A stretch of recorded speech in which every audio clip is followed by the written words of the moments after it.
Welcome, ladies and gentlemen, to the Omniverse of Nick and Part 1 to What If Vegeta Became the First Super Saiyan? I am your host, Nick. And like always, before we begin today's episode, be sure to smash the like button, subscribe to the Omniverse of Nick channel, and comment your favorite part or parts of ongoing or past stories, as well as future recommendations for what-ifs and general discussion that you might get to see on the channel in the future. With all that out of the way, today's tale is the next Dragon Ball story, and it's a back-to-back Vegeta tale, not with him getting immortality like the last one, obviously, but with him getting a certain power-up before someone else, and that's regarding Super Saiyan. Because if we all remember, if you're a hardcore Dragon Ball fan, Goku was the first one, not Vegeta, to get the legendary, quote-unquote, Super Saiyan transformation. Vegeta prattled on about it for like the entirety of the Namek and Frieza arc, and Goku got it. And it was all down to him not being pure. But this tale is going to discuss what would happen if he did get the power up first. So the story begins with Krillin blasting Vegeta in his hopes of exploiting the Zenkais, Dende healing him, and Vegeta standing before fourth form Frieza and powering up. But this time, this is no ordinary power up. And it's not just the Zenkai that is making Vegeta undergo a different kind of transformation. This time, he has the same power, but thoughts are ramming through his head as he's powering up. His father, his planet, the slavery under Frieza, the destruction of his world, the death of his people, and it all bursts into one big explosion and turns Vegeta into the very first legendary Super Saiyan. Frieza looks absolutely dumbfounded because he wasn't expecting Vegeta to actually change or anything like that. The least he expected was like a grade ape or something. But Vegeta smirks at Frieza and says that he wasn't lying. He now stands before Frieza as not only the Prince of Saiyans, but the legendary Super Saiyan. And the last thing that Frieza will ever see, case in point, he flies at the speed of light right up to Frieza and punches his hand square through Frieza's gut in seconds. Frieza swipes Vegeta's eyes and gets out his fist from his grasp and gets some distance. But he is now crippled with a gaping wound through his chest, bleeding profusely, and it's only been just a bit since he transformed into his fourth form. So he immediately has to go 100% to keep from dying, but that's also a big risk on his part. So literally, a few seconds, not even before Goku arrives, Vegeta and Frieza are locked in fierce grappling combat. In a brutal struggle, much more brutal than Frieza and Goku's fight, and that was very good. But Vegeta stops the grappling, brutal struggle with a knee to Frieza's jaw. Now, Frieza's not only with a gaping wound through his chest, he's not only using 100%, which is draining, but he's now running out of options because if he keeps up any stalling tactics or anything and doesn't go all out from the start like he's trying to do right now, he's gonna die. So he throws out 2 discs and asks Vegeta, if you're really the legendary Super Saiyan, let's see you catch these. And he throws them right at Vegeta. But Vegeta retaliates, jumping up into the air and launching at full power, not risking anything, a full power Big Bang attack, which collides with the discs and doesn't cut them, because even though Vegeta is weaker than Goku when he turns Super Saiyan, Frieza is very much weak with the gaping wound and 100%. So he has to resort to a death ball and powering everything that he's got to try and circulate not only the discs, but his death ball into Vegeta's attack and he's trying to push it towards Vegeta, but it's not enough because he doesn't have enough strength. The gaping wound, the 100%, it's all killing Frieza even faster. So he runs out of energy, spits up blood, reverts back to his lowest percent in his fourth form, and drops to the ground, releasing all the energy from both of his attacks combined into one, which Vegeta takes advantage of, and yells to Frieza one more time before he pushes his attack and Frieza's towards him that he messed with the wrong race. And he should have killed Vegeta when he had the chance. And with those final words, he pushes not only his Big Bang attack, but Frieza's combined Disc and Death Ball attack right towards Frieza. Frieza tries to retaliate, to block, to do something, but he is caught in the explosion. Meanwhile, after all this has happened, King Kai, Kami, and Mr. Popo have arranged the Shenron, bringing everyone of those who were killed by Frieza and his men, and Porunga, and everything like that whole plan, into fruition. And Dende is there too.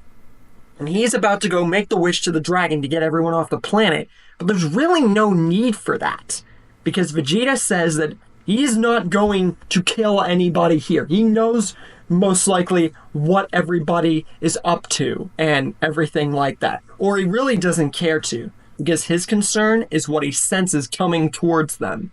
Goku has gotten out of the rejuvenation chamber, sensing that Frieza's dead and Vegeta got a high power.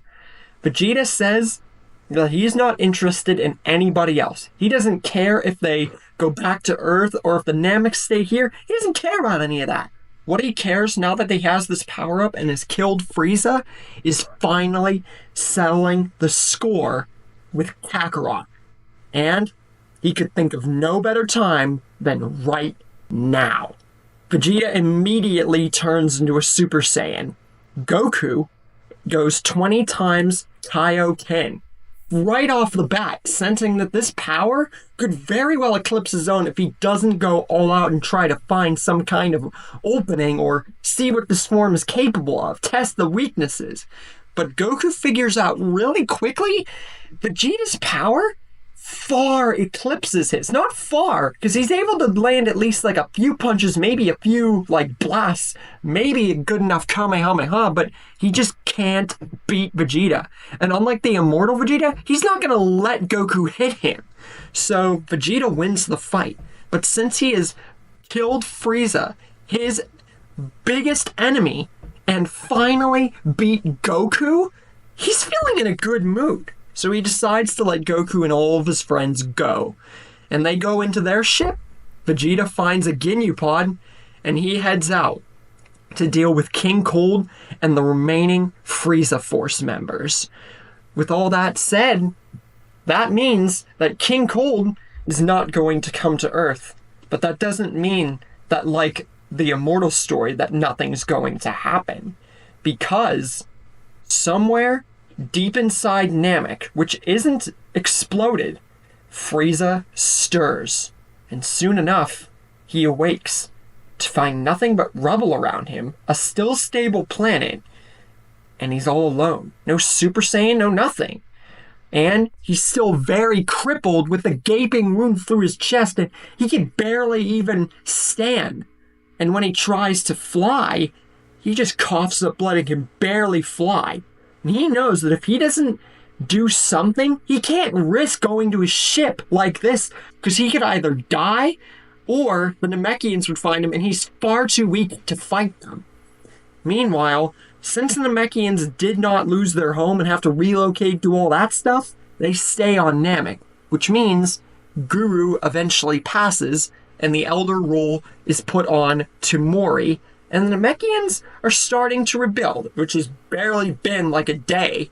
Dende is off on his own when Frieza encounters him, and he knows just what to do. He raises his finger down to the little Namekian and demands that he heals him like he did for all of his enemies, especially that cursed Super Saiyan. He doesn't? He'll make sure that he never comes back ever again. He's surprised enough that he's alive. Dende knows that even though he despises Frieza for what he did, and, the whole Vegeta and all that thing, Dende's literally being threatened here. He can't do anything. So, he reluctantly, very, very, very, very reluctantly, has to heal Frieza. Frieza points his fingers towards Dende, says that he should erase him from existence, but he's got bigger people to kill.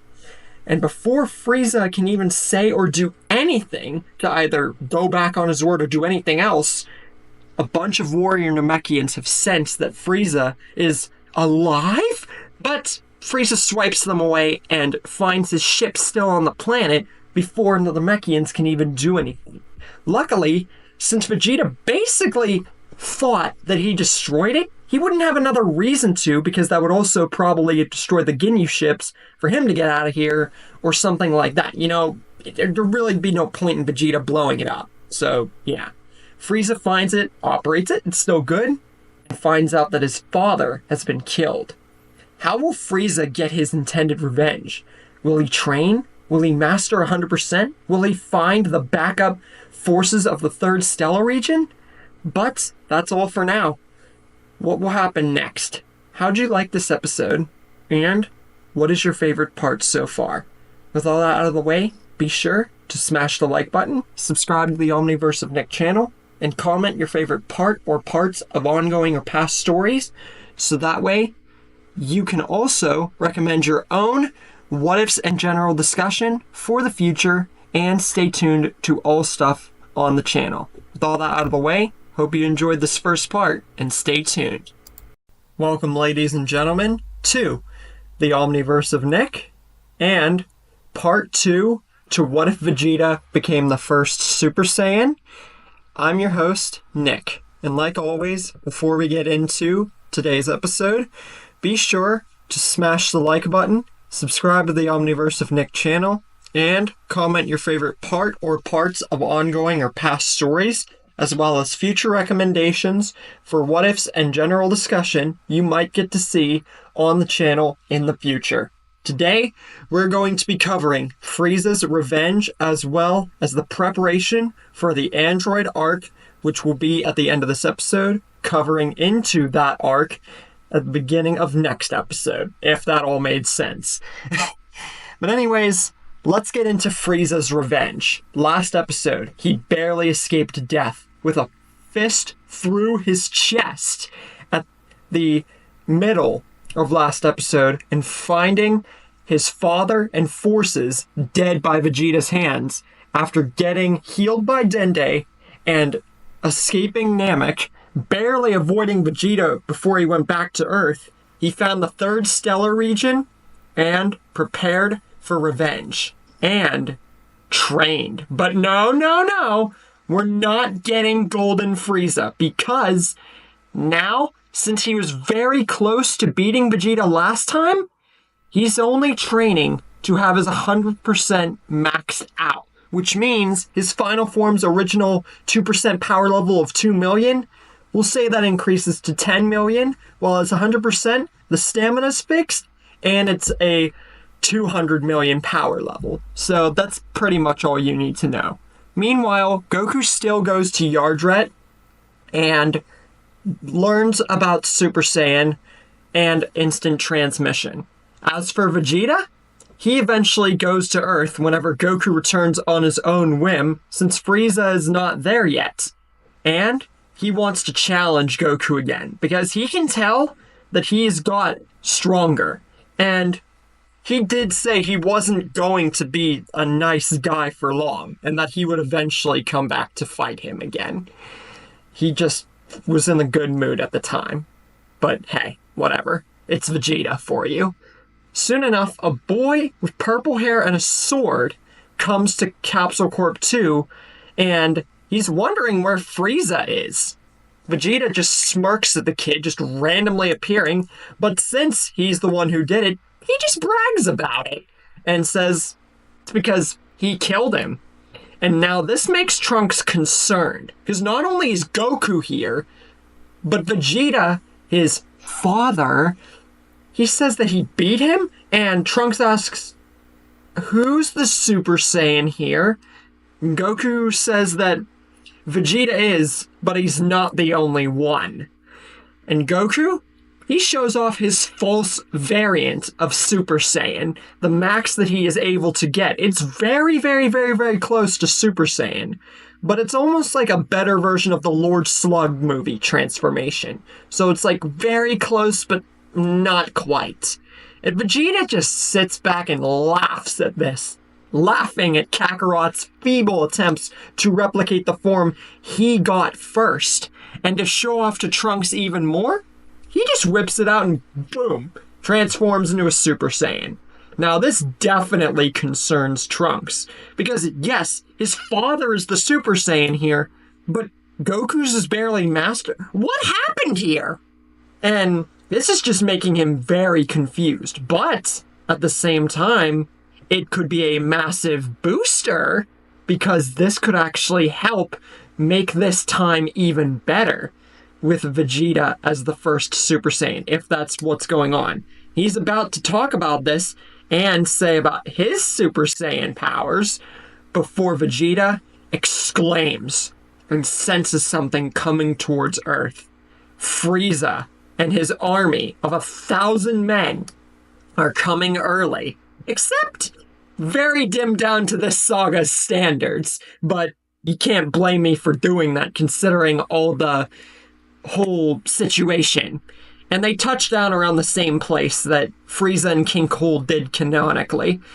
With Frieza, his fourth form and all, just that little teensy bit stronger, like I said. It was mainly just to buff up his 100% because he was very, very close to winning before, so training to Golden Frieza would not be anywhere close to needed. It would just be a huge downer for the story and would kill the entire point of the story. Now Vegeta, Goku, and Trunks are all surprised at this, but even though Trunks is surprised at Frieza coming later, and him seeming pretty strong with much more men, they all gather together, Piccolo, the Earthlings, and Gohan, to go and combat Frieza. No matter if it's a different situation than Trunks thought, or the fact that Vegeta thought he killed Frieza and Goku too, they're just gonna do it. And Frieza is very pleased to see the cavalry arrive, especially his prize, Vegeta. He picks out Goku from the crowd, and he recognizes him as the potential spawn of Bardock, that low-class Saiyan who tried to stop him from destroying planet Vegeta. But he's not interested in him. He came here for one purpose, and one purpose only, and that is to kill the Super Saiyan he nearly had on Namek. Had he not got punched through the stomach instantly, he could have very well beaten him. And Vegeta says, you know what? Maybe. But you're not going to get the chance, Frieza, because I'm going to do what I should have done on Namek and ensure that you're actually dead. Because this time, he isn't going to hold back. Trunks tells Vegeta before he can combat Frieza, he's going to fight him alone. And Vegeta just looks at Trunks and asks him, why should he pardon his prey to Trunks? Why should he let him fight? Like, what? But Trunks just pulls out his blade and says, Vegeta isn't the only one strong around here. But Vegeta, he's feeling in a sort of still good mood, and he's not totally irritated with Trunks, a little bit, so he decides to, you know what? Back off, see what the kid can do, if he really can do anything at all. Frieza just laughs at this and says that Vegeta just made a big mistake pushing his fight onto this kid, because he's just made this kid an ultimate death certificate. But Trunks says Vegeta's not the only Super Saiyan, because Frieza's looking at another one. Frieza is scared by this at first, but like Canon Mecha Frieza, he just laughs this off as to this boy bluffing and just blurting out random nonsense. He looks like a normal Earthling. There's no way he could be another But then he starts to transform, and like canon, Frieza starts to, have second thoughts like, what? How? And even Vegeta, much more so than in canon, especially since he became the first Super Saiyan and he's staring right at Trunks, he's even more shocked when Trunks turns Super Saiyan. That's why he wanted to fight first. Frieza can't believe it, but he's not going to give this brat the opening advantage like he let Vegeta back on Namek. And he goes 100% maxed out from the start, and the fight ensues, not holding back for a second. And Trunks is actually surprised when not only that Frieza has shown up here stronger and not Mecha, or with his father, but that he's actually having to try against Frieza. He thought this would be a walk in the park. So, he pulls out a sword and starts using a little bit more power, but to his utter amazement and shock, Frieza's able to block the blade almost easily. It's almost like half the fight he's toying with him. And true, Trunks is pulling some leeway, maybe a few punches, maybe a few blasts, but he's not really getting the advantage. And even Vegeta can laugh at this, saying that he should have expected this even from a Super Saiyan, but it is annoying him. Because this kid, it's a Super Saiyan, and he's still losing to Frieza, and Vegeta's just honestly wanting to get in there and fight, especially when Trunks actually starts to lose ground. Even with his blade, even when he starts unleashing more of his power, he just can't manage to beat Frieza. Meanwhile, the 1,000-soldier army, along with Shisami and Tagoma, are dealt with by Piccolo and all the other Earthlings, including Gohan, who are much weaker than their canon selves, because again, not that much training needed. But Shisami and Tagoma are still the main two out of the force that are strong. Goku, he just pretty much solos Tagoma, and with that, the 1,000 soldiers with Goku there, mainly, and Piccolo, are dealt with relative ease after a certain breaking point. Vegeta grows increasingly, irritatingly impatient, that's a nice alliteration there, and just flies straight towards Frieza, like he did on Namek, and gets another good shot right in Frieza's face. Sorbet, sensing that things are kind of going downhill, goes to help his master with his ray gun, but Trunks just slices the ray gun in half, the blaster, and blasts Sorbet into bunches of smithereens. And with this, Trunks still having a good amount of energy, and a full energied Super Saiyan Vegeta, much stronger than on Namek, kind of, fight Frieza together. Now this is actually a problem for Frieza, because he's putting everything he's got into fighting two Super Saiyans. He thought he was coming to revenge for one, not two. And now, having to exert energy on two of them? Oh, he's beaten almost a few minutes into the fight. And Trunks gets the final hits on, slicing Frieza into millions of pieces and blasting him away, like his canon counterpart. Afterwards, Vegeta wants a sparring match with Trunks to test his Super Saiyan abilities, and he's quite impressed with the results. Once they get a bean, of course, because they're not going to have a sparring match with barely half their energy from Frieza.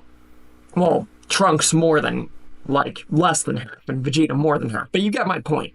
Afterwards, Trunks and Goku have a talk, because it's mainly Goku that Trunks planned on talking to, and he wants to talk to him alone because of one important thing about, Vegeta and Bulma and everything and his identity, but mainly because Vegeta, his mother told him that Vegeta lasted the longest against the androids, mainly 17.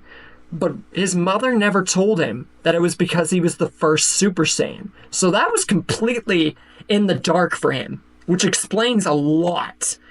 which Super Saiyan Vegeta still happened in this timeline for Trunks. He gives Goku the heart medicine and says that with his father as a Super Saiyan, it should give everyone, including Goku, more morale and should make things honestly a lot better. And Goku heavily agrees, which makes the training with Gohan and Piccolo even more a good thing for Goku, because it encourages him to not only access Super Saiyan fully, but train harder with Gohan and Piccolo and get Gohan near the level himself. Meanwhile, Vegeta eventually does hook up with Bulma because of also the weighted training room machines, the gravity chambers, and Vegeta not wanting to be left in the dust, even though he didn't have that rematch with Goku, even though he's clearly shown he's superior, he can't risk that. So, in secret, he accesses Grade 2 of Super Saiyan, as well as figuring out about Grade 3. Now, keep in mind, Vegeta and Trunks, whenever they were in the hyperbolic time chamber, Vegeta recognized this immediately as a flaw and went to Grade 2 instead. But with 3 years instead of 1, this gives Vegeta way more than enough time to complete the Super Saiyan transformation. Pretty much, if not get really close and at least get through Grade 2, which makes way for the Android arc. What will happen with Goku and the heart medicine, and how will Vegeta, this new powered Vegeta, fare against the androids? What will happen next? How'd you like this episode, and what is your favorite part so far? With all that out of the way, please be sure to smash the like button, subscribe to the Omni with Nick channel, and comment your favorite part or parts of ongoing or past stories, as well as future recommendations for what-ifs and general discussion you might get to see on the channel in the future. And with all that out of the way, stay tuned for the Android arc next time. Welcome, ladies and gentlemen, to the Omniverse of Nick and Part 3 to the Super Saiyan Vegeta What-If story. I'm your host, Nick. And like always, before we get into today's episode, be sure to smash the like button, subscribe to the Omniverse of Nick channel, and comment your favorite part or parts of ongoing or past stories, as well as future recommendations for what-ifs and general discussion you want to see on the channel in the future, which you can also check out in the Google Doc posted in this video and every one of my videos and posts about every single project will be in the works for the future. With all that out of the way, let's get into the beginning of the Android arc with this story. The second Vegeta story on the channel. Well, if you don't count the Tarble one, but that's beside the point. The androids have made their presence known. 19 and Dr. Gero. But Vegeta is there from the start this time. And with better caution to the heart illness and wanting to stay on top as much as possible with Vegeta being Super Saiyan first, Goku being around, he beats 19. Which, Gero, seeing this, Vegeta, and everything like that, yeah, he dips. He dips right then and there. And with Goku not having to be taken back, this means that Yamcha stays with the team. And, obviously, Goku stays with the team too, because again, much more caution to the heart illness, and Vegeta being around gives him the incentive to want to take the medicine, so that way he can monitor the situation and try to contain Vegeta should his ego get in the way. Speaking of, Vegeta tells everyone to stand back now. He'll handle the other android and deal with this threat properly. Piccolo is mad at this point, thinking that Vegeta has let a Super Saiyan transformation first get to his head, and he tells Vegeta that arrogance will get him killed. He's not the only one with the form anymore. They have to do this together. Vegeta tells Piccolo not to challenge him unless he wants to see his full power right here, right now, and get a full-on taste of it personally. Goku is actually a little bit intrigued and puzzled on what Vegeta means by his full power, because it seems like he's hiding something. But he doesn't pay any mind to that and agrees with Piccolo that other android, he could very well prove a threat still. They have to work together on this, but Vegeta doesn't listen. He just simply powers into Super Saiyan and flies to the direction of Dr. Gero. And he stupidly blasts in the area and gets his attack absorbed by Dr. Gero. After that, everyone arrives on the scene, with Piccolo being grabbed from behind by Dr. Gero and fighting him like he did, and Dr. Gero getting his arm cut off.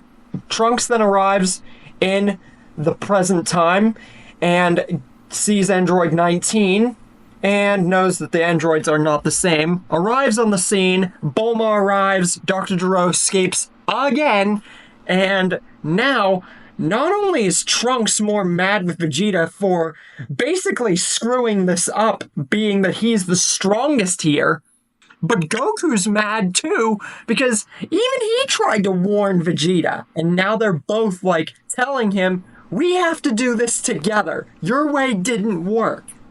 But Vegeta, he simply just ignores them, flies straight up, and blasts them all. But Trunks is able to slice the blast as it was merely a distraction so they wouldn't follow him. But he just slices the blast without Vegeta knowing it, and Trunks, Goku, and everybody else follows in pursuit towards Dr. Gero's lab. And yes, Bulma would still tell him about the lab, because pretty much half the stuff in this segment here that I just mentioned is canon to the original story. So, yeah. Once everyone arrives at the lab, everyone, this time, including Goku and Yamcha, Vegeta blasts open the doors right whenever everyone arrives, seeing him get there first.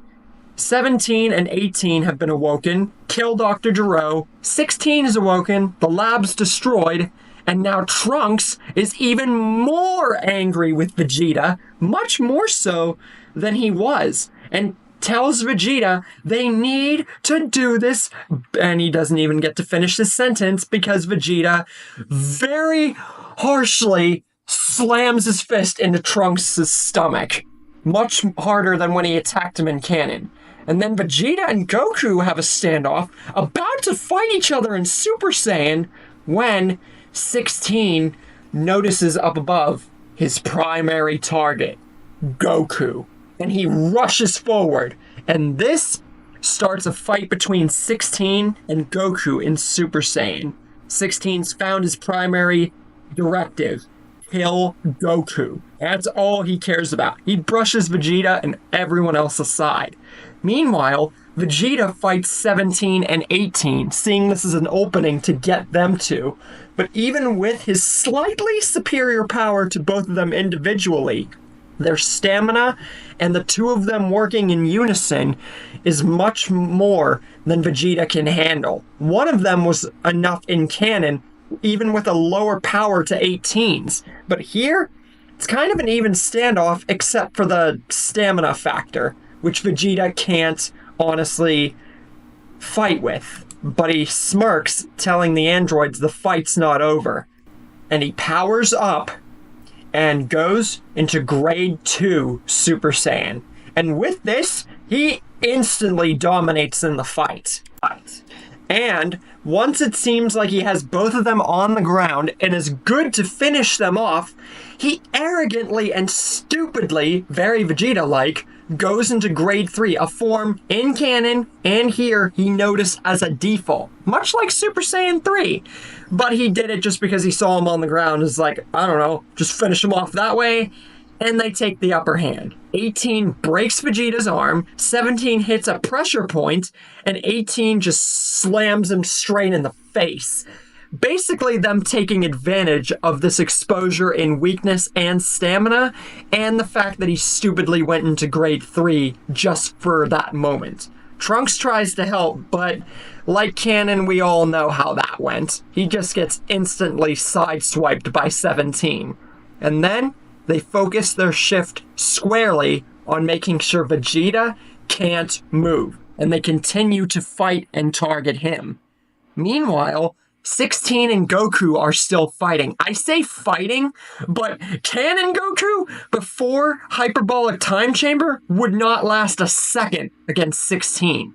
And whatever advantage that he did have, it's barely worth anything now.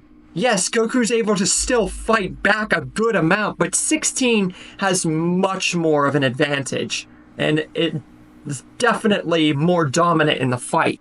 So much so that Gohan turned Super Saiyan for the first time, because remember, Goku trained him even harder than he trained him and Piccolo and Canon and himself, so he would have Super Saiyan.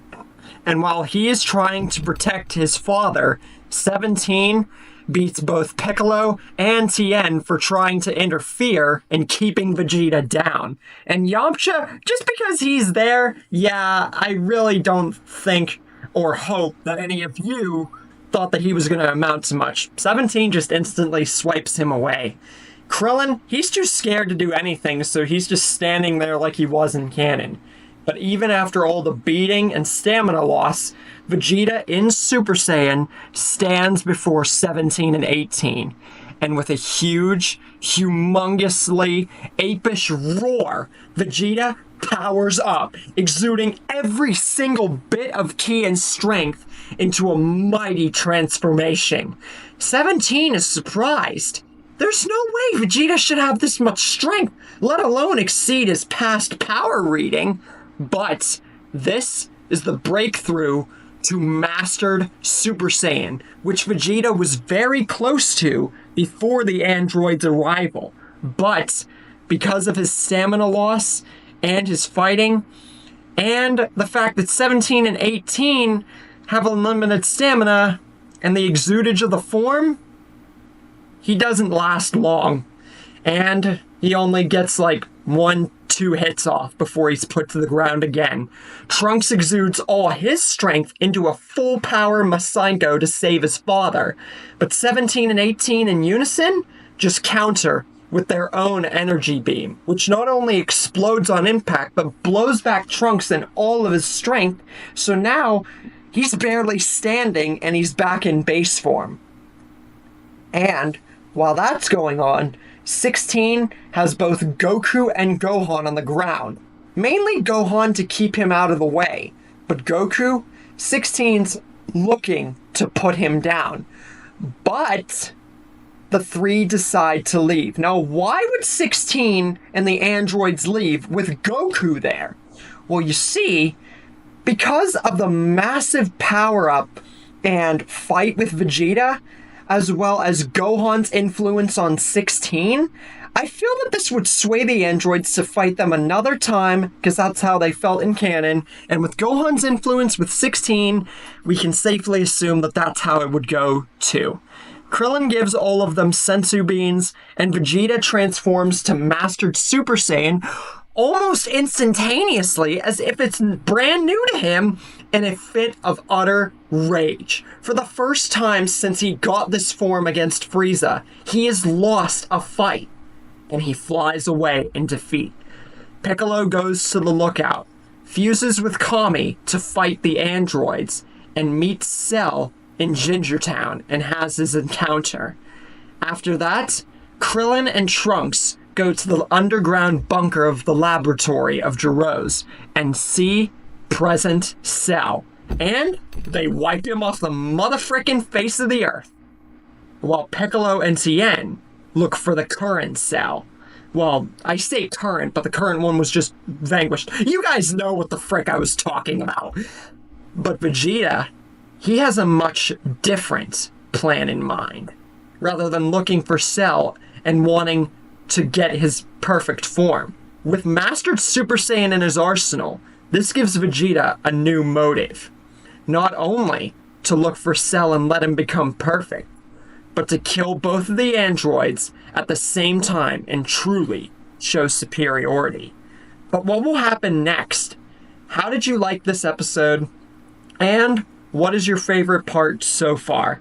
With all that out of the way, Hopefully you guys enjoyed this video. If you did, be sure to smash the like button, subscribe to the Omniverse of Nick, and comment your favorite part or parts of ongoing or past stories, as well as future requests, which you can also look at in the Google Doc to see every single project for the future, and maybe even a lot of your own.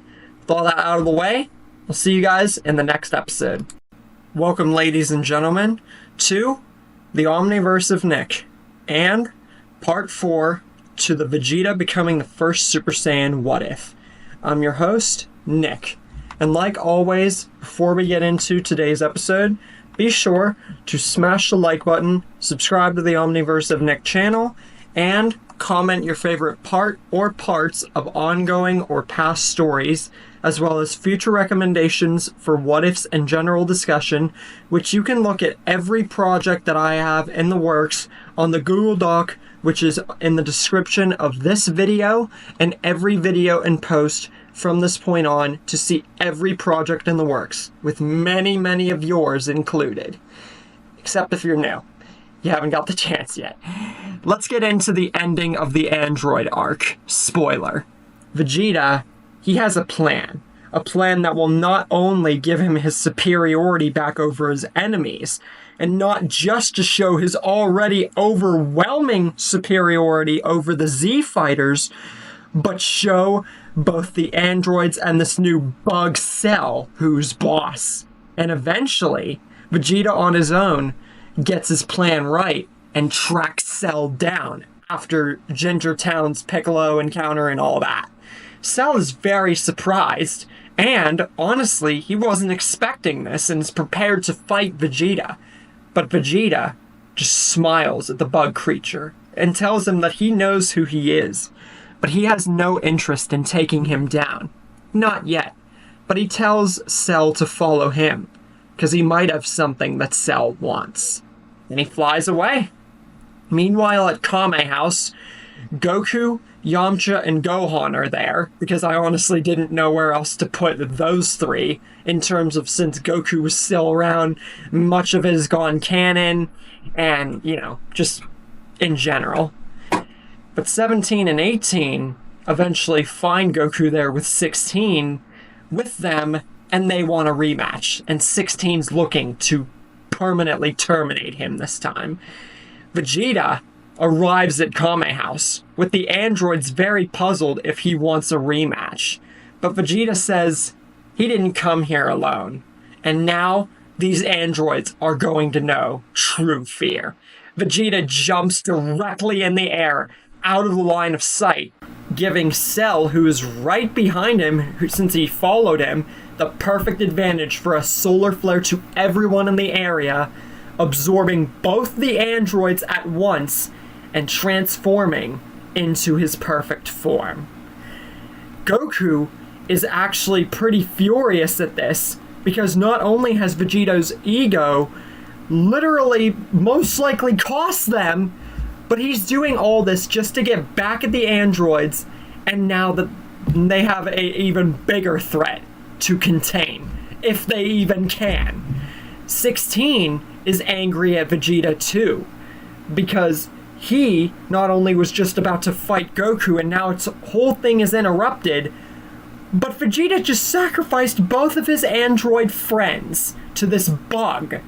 But Vegeta, he's not deterred. His fight is about to come, in the form of Perfect Cell, who smiles at his perfection, that it was so easy to get this power, and it was all thanks to Vegeta. Soon, Krillin and Trunks, who came back from the underground lab killing Present Cell, and Tien and Piccolo, who were looking for this Cell, all arrive on the scene, horrified to see Perfect Cell, who smiles at everyone on the island, because now he has a whole field of entertainment. And before he can fight anybody, Vegeta powers up into Mastered Super Saiyan almost instantly, and yells to Cell that nobody else is his opponent. He got Cell his perfect form. Now, both Cell and the androids are going to face his unbridled fury. But Even though Vegeta gives Cell a slightly bigger challenge than Canon, it's not enough. All Cell needs to do is just release a little bit more power, and Vegeta's toast. He's on the ground in defeat. Trunks tries to get in there and help his father, barely with grade 2 on his back, but it's just not enough. But in a fit of pure rage, he does unlock a small glimpse of grade 3. But again, that's even worse, because it just doesn't do anything. Krillin gets then one-shotted by Cell, like he did, and Piccolo shows off his full power from fusing with Kami for the first time in this story. And even though it surprises Cell about how high Piccolo's power has become since, he didn't fight 17 to unleash said power, it doesn't do almost anything. Oh, sure, he has plenty of good moves, but he barely gets a chance to use them before Cell pretty much just one-taps him, and nothing Piccolo does can actually hurt Cell. Tien then tries his Neo Tri-Beam trick that he did against semi-perfect Cell to perfect Cell. But since perfect Cell is far more durable, stronger, and faster, he doesn't allow Tien the chance to pull off even more than 2 of them successfully before he just flies towards Tien's direction and curb stomps him to the ground. Yamcha, being at Kame House, tries Spirit Balls and Wolf Fang Fists, but that is just met with even more dull reception and just flicks away pretty much. Gohan transforms into Super Saiyan to fight, but he is not much of anything either. They're all being treated like ragdolls after Vegeta and Trunks tried their hardest, until Goku steps up to the plate, where you would think that we would get an epic fight scene, but no. Since this Goku has not gotten into the hyperbolic time chamber yet, he's only gotten a small Zenkai from fighting 16, and he's still barely stronger than him. So he has about the same amount of luck as Piccolo, which isn't to say bad, but it's not good. Until 16 is the only one left standing. Cell advises him not to attack because, as he can see, he's absorbed his 2 little friends and everyone else is on the ground. But 16's not deterred, and he pulls out his signature Hell Flash attack, which does nothing. But this attack was a distraction. 16, during the explosion of his Hell's Flash, grabs onto Cell and blows himself up in an even huger explosion. And it's seemingly over. Everyone is given sensu beans, and Vegeta has to process that he lost again. This wasn't his win, and not even his full power against this bug was enough. He tried to prove himself. Goku, even though, they're all still weaker than Vegeta, and even though this was a big deal, he's glad that maybe Vegeta's finally seen sense, and maybe they can find a way to catch up to Vegeta and get him to see that even further. But in the smoke and rubble of the Hell's Flash and explosion from 16, a figure shoots a death beam straight into Trunks' heart, which emotionally tears apart Vegeta even more so than in canon, and makes him cry for the first time, because this was his fault. He now sees that for what it is. For the first time, this has truly opened up an emotion in Vegeta. Fury and sadness put together. And he explodes with an amazing Fury-built sadness aura and explodes every part of the area around them to unveil the smoke and show Cell is alive with a new aura. A slightly weaker Super Perfect Cell, I would have to say, but around the same, really. Vegeta's amazingly explosive, anger-inducing sadness transformation turns up into Super Saiyan 2. And he rushes towards Cell with every single last fiber of his being. But he just isn't enough once again.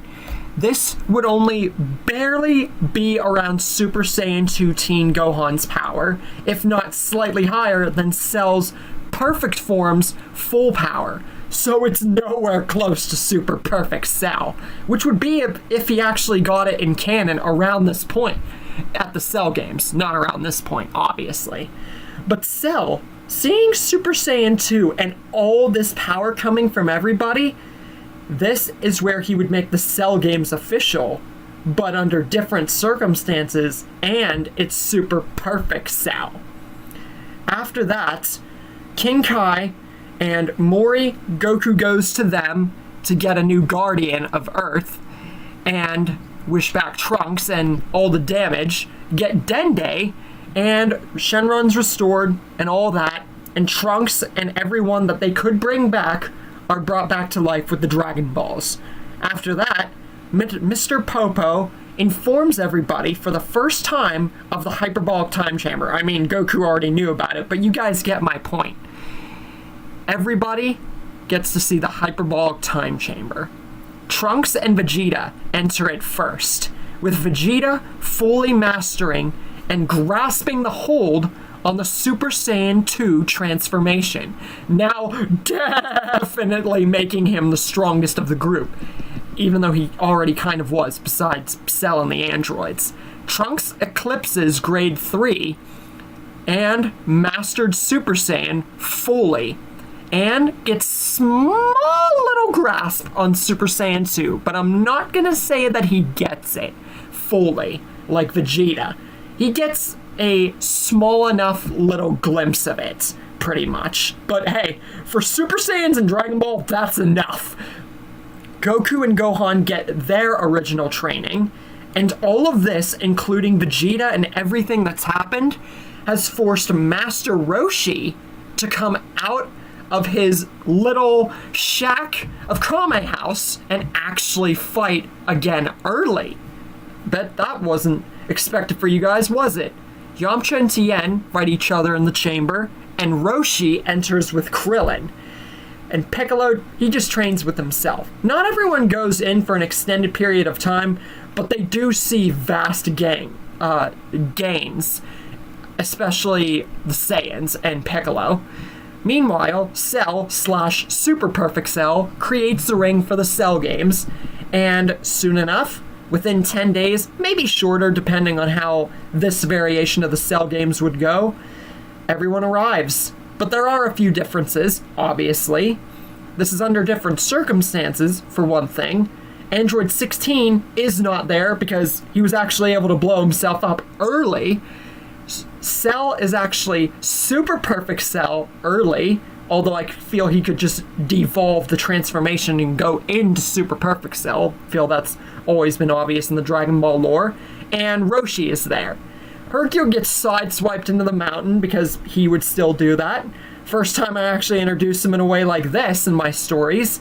And Vegeta, instead of Goku, says that he will be the first and last that Cell fights. And he's going to prove to everyone here already that he's the best, but he's going to prove it to both Cell here and the androids he decided to absorb. And he will kill all three of them at the same time. Cell powers into his super perfect form immediately, seeing Vegeta power up into his Super Saiyan 2, a better version of it, he sees, and says that he couldn't agree more, and he dares Vegeta to try. They get into a fight, and this would be an epic fight. It would be even more so epic than the Super Saiyan 2 Gohan and Cell fight, because Gohan whomped him. And Cell destroys the arena and goes into his full power. Because, yeah, Vegeta pushes him to his full power. Even past his super perfect form's full power, really. So, eventually, Vegeta is starting to get pushed back. And he pulls out his trump card. His ultimate move. His first final flash. Technically, since he kind of used it in earlier bases, but hey, this is the first real depiction of it, but I'm getting sidetracked. Cell pulls out a solar Kamehameha, and yeah, this is dead serious to destroy everything around them. Cell, mainly the planet. The two beams collide, and this would be almost as big as the Kamehameha beam struggle at the end of the Cell games. Cell begins to put more and more, even almost his full power, into the Kamehameha. Vegeta's been able to hold it back since he has two hands, but power-wise and just everything-wise, he's starting to fall back. Trunks, in an all-out effort to protect his dad and the Earth, he returns the favor of Vegeta avenging him, and goes Super Saiyan 2 into a full-power Masenko, and together, the father-son final Masenko wipes out Cell. I think that's actually pretty freaking catchy. Final Masenko? They ought to make something like that. Anyway, after that, there would be nothing really to talk about besides more victims getting wished back, Hercule saying that, oh, he defeated Cell and all that, Trunks returning to his time, beating 17 and 18, and that variation of Cell, but already having Super Saiyan 2, meaning that when we see Trunks again, he'll be even frickin' better. And as for Vegeta, how will this new Super Saiyan 2 power-up going into the 7-year time skip prove for his ego? Will he get Super Saiyan 3? Will he become an even bigger, egotistical, mindless sucker for the Z Fighters to try and reason with and overcome? And what about Majin Buu? But that's up to you guys. What will happen next? How'd you like this episode? And what's your favorite part so far? With all that out of the way, be sure as always to smash the like button, subscribe to the Omniverse of Nick channel, and comment your favorite part or parts of ongoing or past stories, as well as future recommendations for what ifs and general discussion that you can check out in the Google Doc of the description of this video and every post and video. With all that out of the way, we'll be getting into the Buu arc next time, so stay tuned. Welcome, ladies and gentlemen, to the Omniverse of Nick and Part 5 to the Super Saiyan Vegeta story. I'm your host, Nick, and like always, before we get into today's episode, be sure to smash the like button, subscribe to the Omniverse of Nick channel, and comment your favorite part or parts of ongoing or past stories, as well as future recommendations for what-ifs and general discussion, which you can also look at for the future in my Google Doc, which is in the description of every single video and post, so that you can see every single project in the works for the future, including a lot of your guys. So let's get into the first half of the Buu arc today, judging who will be in the tournament and their power-ups. First, obviously, Vegeta, who has already mastered Super Saiyan 2 before the 7-year time skip, and then proceeds to train in it with his son Trunks, who would become a Super Saiyan behind his back like before. But this training would have major ramifications. Starting with the obvious thing, Kid Trunks would be a good deal stronger and would get Super Saiyan 2. And all this training would rub off on Vegeta, giving him Super Saiyan 3. Now, in canon, possibly, and just in general, Vegeta would avoid this form because of the drawbacks, because of how Goku had it first and what happened with him using it.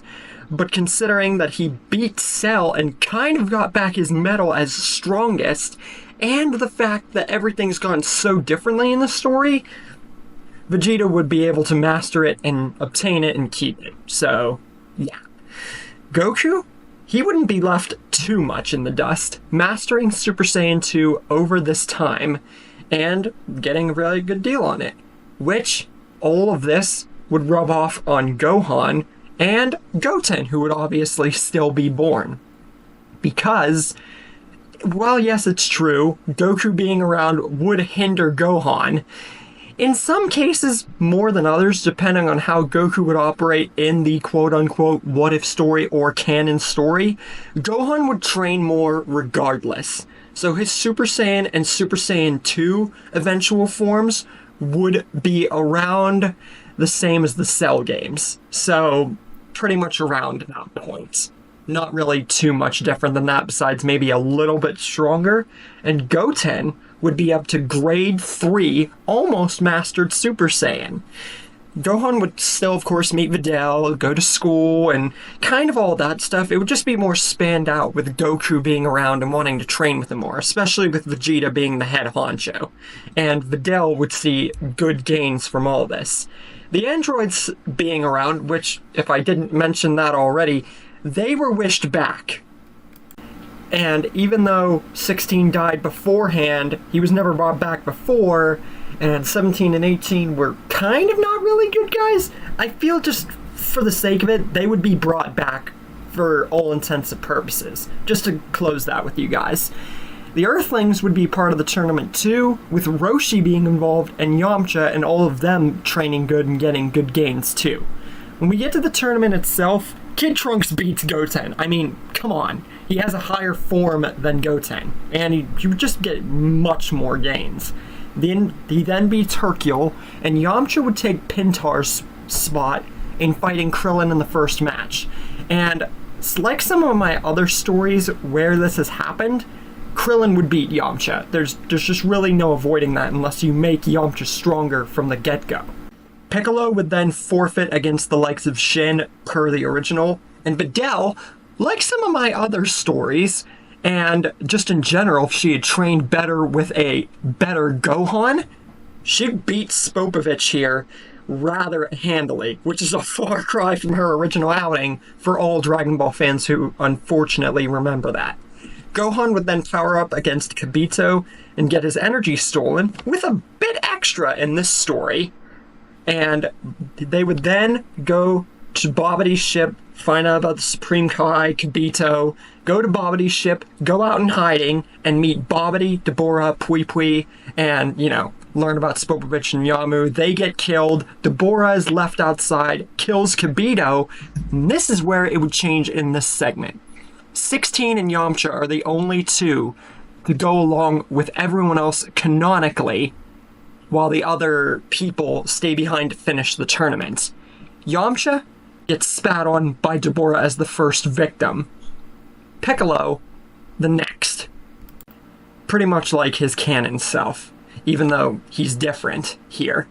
Deborah would then go for the spaceship, and the rest would go kind of the same. Vegeta would beat Pui Pui, although probably much easier in this story.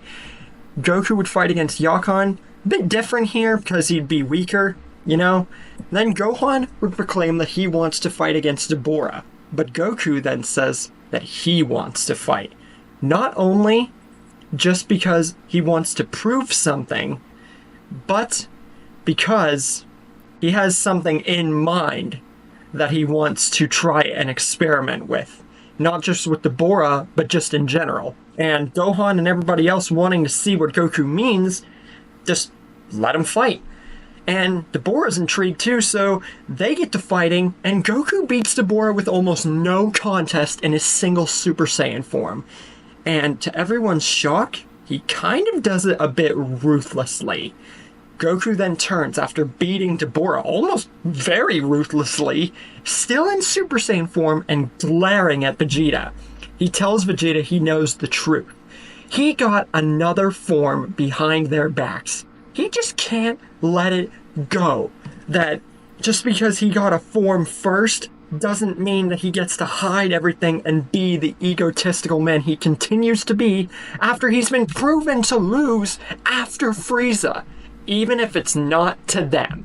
And Goku's proving here that Vegeta is not the strongest, and this proves it. Vegeta, it doesn't prove it to him, and he's laughing at Goku just getting all angry and everything like that. But all this anger, jealousy, and being left out of a form, all of this sparking into this particular scenario gives Babidi the perfect opening to turn Goku into a Majin. Very complex, I know, because it would be almost impossible, but think about the context. And Vegeta is very surprised, because he would have never expected someone like Goku to be able to be controlled by an evil wizard. But this ain't Goku no more. Goku in those first very short moments exhibited sides of Kakarot, his alternate persona, if you will. And he smirks at Vegeta, saying that if he wants him to act like a true Saiyan, he'll tear Vegeta apart in front of everybody, showing that he is the strongest. But this isn't all Goku talking, obviously. But Vegeta says that Kakarot wants him, and he powers into Super Saiyan 2. He says that he can have him. But he alone is the one who got this form first, and he alone deserves the title of the strongest ever. And he's going to prove that to Goku, no matter if it's not him or not. They then get whisked to the tournament arena, where Vegeta knows what's going to happen. And with Bulma and Trunks there, he powers into Super Saiyan 2, because despite being an egotistical, ruthless-minded person, even more so than in canon, he still cares about his family, even though he almost killed Bulma in canon. And he powers into Super Saiyan 2 automatically and yells at Babidi to transport them away before he fights against Kakarot. Babidi then does so, because why not? Especially considering the whole dilemma here. And then Vegeta and Majin Goku proceed to battle, which would be an even more brutal fight than Majin Vegeta and Goku. Vegeta then shows off his hidden power, Super Saiyan 3. And Kakarot, he should have known. He should have known Vegeta truly was hiding something. He had sensed it. He had tried to know about it. But this was what it was, and then he devilishly smirks and turns Super Saiyan 3 and laughs at Vegeta, saying that now with Master Babidi's power, as well as a very small inch of him learning about this form, not getting it at all, but trying to get on to some kind of spark to it, he now has it. And he'll show Vegeta he is the one who truly earned this form. And a very, very brutal and amazing battle ensues. But because of two Super Saiyan 3s and Goku and Majin and all that, Boo's egg hatches literally within the first few minutes of the battle. Yes, they had a brutal struggle in Super Saiyan 2s, but the battle would barely be as long as the original canon battle, but it would be more brutal. And Goku loses due to being weaker than Vegeta in this story and having less experience with Super Saiyan 3. But the Majin Boos did give him a very good edge. And with the board being dealt with quite a good bit ago, Piccolo and Yamcha have been freed from Stone, and Piccolo surprises Babidi and actually kills him rather from its canon counterpart. Vegeta then joins everybody, with Goku unconscious, to see Boo unleashed. Everyone then looks to Vegeta, asking him what happened to Goku and did he kill him, and kind of getting defensive. But Vegeta says he's here to help them, no matter if it's against his will or not, because he still wants to show to everybody he's superior, and he still has a family on this earth to protect, and he's allies with them regardless. And yeah, powers into Super Saiyan 2, says Kakarot's fine, tells him all to stay out of his way, says he'll take care of Boo, and then rushes forward to fight him. But after figuring out Super Saiyan 2 ain't enough to beat Boo, he then goes into Super Saiyan 3. But he is kind of injured and tired, even though he didn't exude all of his power. Although I feel he would just get a senzu bean and go back to full power anyway, so that really doesn't matter. But this Super Saiyan 3 Vegeta is actually starting to make Boo mad, because he's getting beaten. So mad, in fact, that Boo starts to not only exhaust all of his options and fail to actually mount an advantage, even with his regeneration, but he gets so mad that he roars up to the sky, unleashing Evil Boo. After that, Vegeta and Boo's battle stops, and the two Boos stare each other down and begin a fight between each other. And Vegeta, he powers down, not really liking the fact that, number one, there's another Majin Buu, and that seems to be an evil Buu, and now he's not the center of attention, and he's getting ignored. So he turns back into Super Saiyan 3, gets in the battle struggle between the two Boos, breaks them up with both of his hands, spreading big bang attacks to both of them, knocking Fat Buu away and Evil Buu up into the air. Vegeta rushes Evil Buu, but he honestly should have rushed the fat one, because Evil Buu took this to a very good advantage for himself, and he blows in the direction of Vegeta, because this was Evil Buu's variation of the chocolate beam. Because you can pretty much infer he could do it that way. Even if it was just a blowback towards reflecting Fat Boo's technique, I can put in creative liberties. He then eats the chocolate Vegeta and begins to transform. Goku then wakes up, gets a sensor beam, gathers with everybody else, which more of the Z Fighters have gathered because of all these powers, because who wouldn't at this point? Plus the tournament would be over by this point. And before he can apologize, state his case, or do anything, talk to Vegeta, anything at all, Evil Buu, Vegeta absorbed, makes himself known. Technically Super Buu Vegeta absorbed, but Fat Buu isn't absorbed, so it's still Evil Buu. How will they deal with this threat, with the strongest among them absorbed into Buu? Will this be the end for our team, or can they pull through? What do you guys think will happen next? How did you like this episode, and what is your favorite part so far?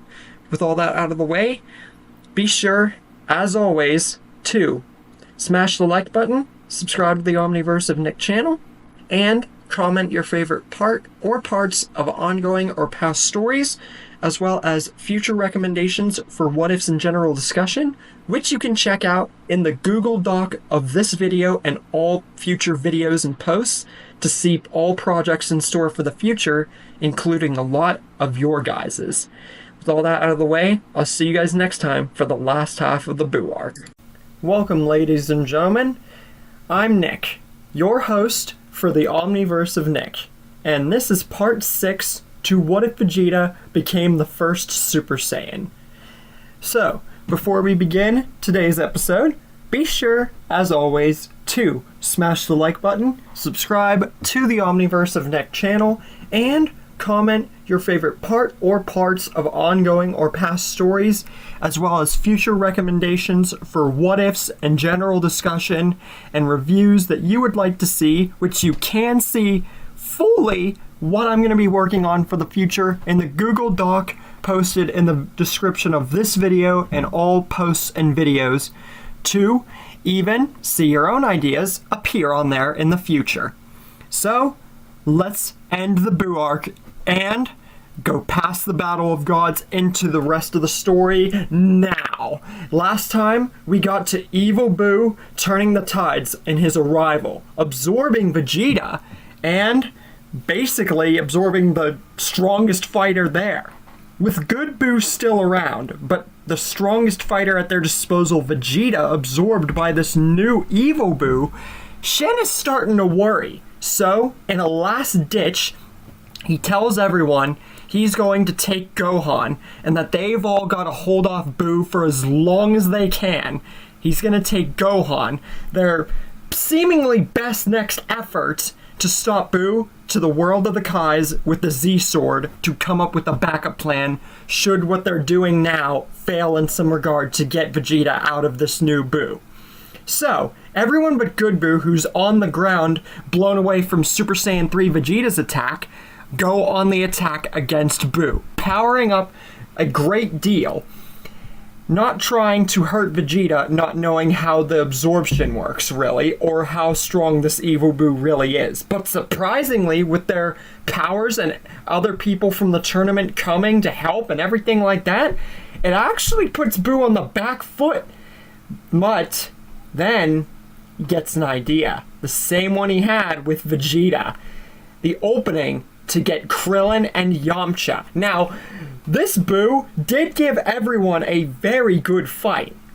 And the fact that good Boo isn't in him means that evil Boo is strong, but everyone could still take him. And Krillin and Yamcha don't provide a huge power boost, but it does ensure that his variety of techniques and small power boost will make sure that he can keep on going. Good Boo joins the fray and everyone powers up further to take on Boo. And they're still able to hold their ground, but it is getting a teensy bit more tricky.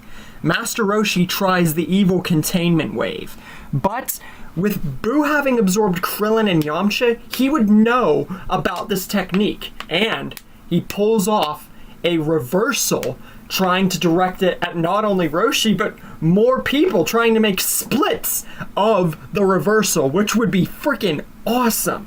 But Goku goes Super Saiyan 3 and diverges all the splits into one and throws it into the air, which it explodes. Again, awesome to see. Boo, sensing he's again on the back foot, absorbs Roshi and Videl. Meanwhile, Gohan has broken the Z-Sword, and the Elder Kai is released and begins to unlock Gohan's potential.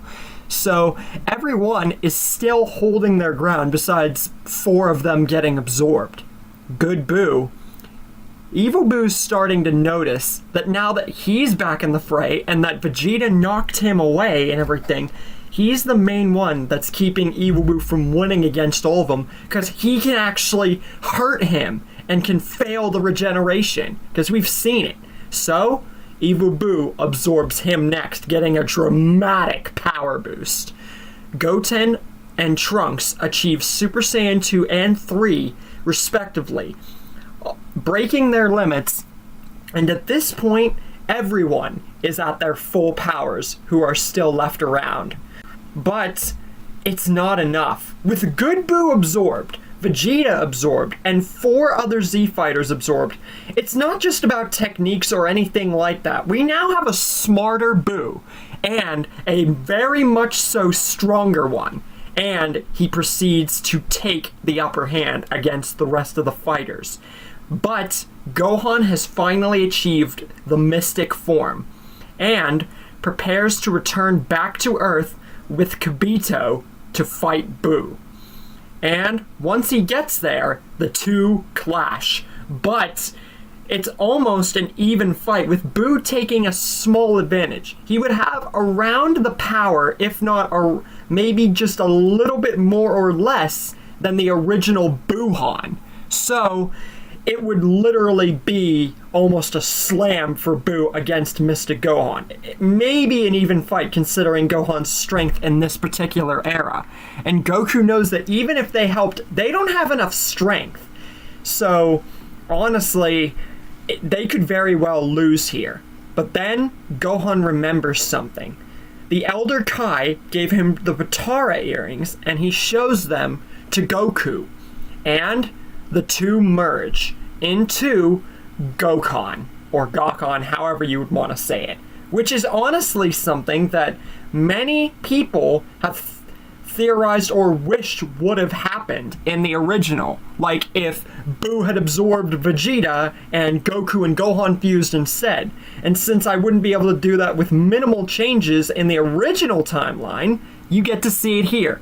And he pretty much slams against Boo. He lets himself get absorbed, just so that way, and yes, they do still diffuse, Goku and Gohan are able to get everybody out. Because Goku would still have that plan, even if Vegeta wasn't involved. And before, yes, they still release Fat Boo because he was a great help, and he was actually the better of the Boos, also. And before Evil Boo can turn into Kid Boo, Goku, Gohan, and everybody else just throw their best blast at him, and he's completely vaporized. Vegeta being injured and out of Boo now looks at Goku and Gohan, realizing he's not the strongest Z-Fighter anymore. It's not just about enemies. So, a long time skip ensues into the weight of Dragon Ball Super, and he goes to Shin, realizing that Gohan got his power from the Supreme Kai, and he wishes, not trying to really spoil what his true plan is, he wants to become a student and get the same power Gohan did. Shin, while being suspicious, he allows it, because the stronger fighters in Universe 7, the better. And Shin's a freaking dumb Kai at times. So Vegeta trains until Dragon Ball Super's beginning with Shin, and eventually will get a mystic form. Meanwhile, Gohan, being a much better trained fighter, trains with Goku as a Super Saiyan 3 in his mystic state. Eventually, Goten unlocks Super Saiyan 3, which blows back Trunks because now he is almost on the back foot, but he's not going to let his first accomplished Super Saiyan 3 be outclassed by Goten, who would just be in the cusps of achieving it. So their rival would be just as strong as ever. When Beerus and Whis arrive, and Beerus goes to King Kai's planet, because we can only infer that it would be the same thing, it's Bulma's birthday, it would be the same. Instead of one blow, or two blows, I feel that Goku would put up around the same, if not a bit more so of a better fight, but not enough to impress Beerus. Whis would then pick up on his staff that before going to Earth, Prince Vegeta is on the planet of the Kais? And he's actually stronger than this Saiyan here. So no way they go into the Supreme Kai's planet. Once Shin realizes that Lord Beerus is on the way to his sanctuary, you gotta admit that he's going to be a little bit more than scared whenever hearing and seeing about this. And when Vegeta figures it out and remembers Beerus, yeah, sure, he's still scared and everything, but with no risk about Bulma or Trunks or anything, and him having the literal time of his life and training, he feels that he can give Beerus a good fight, or at least sway him into not doing anything to destroy more planets than necessary, still caring about Bulma and Trunks. Beerus gets there, and yes, they actually do have a fight. And this Vegeta is pretty much stronger than everyone on Earth again at this point, and is actually able to give Beerus a good fight at a roughly around 10% of his power, give or take, which impresses Beerus enough that he's not going to destroy the Kai planet, especially since Shin is his replacement, his lifelink and all that, and he actually considers and tells Vegeta he's willing to let him train on his planet for his supposed Super Saiyan God legend. Vegeta agrees to this on two conditions.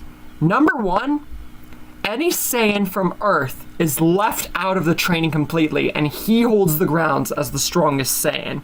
And number two, he gets full training accessibility to the God potential. Beerus agrees, just as Goku arrives on the Kai planet, and they just zip out of there. They pretty much just ignore Goku, everyone except Shin and Kibito and Elder Kai, because, I mean, they would still care for him. Goku's the entire reason that Shin went to Earth in the first place. But Goku turns Super Saiyan 3 automatically after they basically ignore him. Not only is Vegeta the strongest again and has been hiding more power, not only is in the leagues with more gods and Kais and did all this behind his back, but now he's just been ignored. Like, he's angry. Goku, for the few times in his entire existence, is angry. Like, really angry. And Shin is even caught aback by this.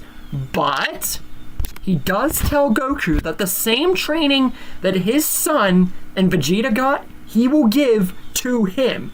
Because Shin holds Goku in the highest regard. And he even knew that Vegeta was using this for something. He just wanted to make sure that Universe 7 was more well protected and everything like that. But Goku by no means holds this accountable to Shin, and he says he will train with him, and he accepts this proposal. He's going to show the gods and Vegeta they were wrong for doing this, and he will show that Earth and its Saiyans and people are even stronger and better than Vegeta. and Goku would practice with the Mystic Transformation and Kai abilities to around a good enough degree as Gohan, and even more so you'll see in the future. At Beerus' world, Vegeta trains there with the God potential, and soon enough unlocks Super Saiyan God. He continues to train with Whis and everything like that alone, seeing immense gains, being able to do it all by himself. And once he fights Beerus at this level, basically a Mystic Super Saiyan God, this actually gives Beerus a chance to almost go full power. So suffice it to say, he is truly, truly impressed with Vegeta. And in the duration of all of this, and after the fight automatically, Vegeta gains the cusp of Mystic Super Saiyan Blue. So after this, you might be asking, what about Golden Frieza? Does he show up on Earth and kill everyone there looking for Vegeta and just getting rid of the Saiyans there? What happens?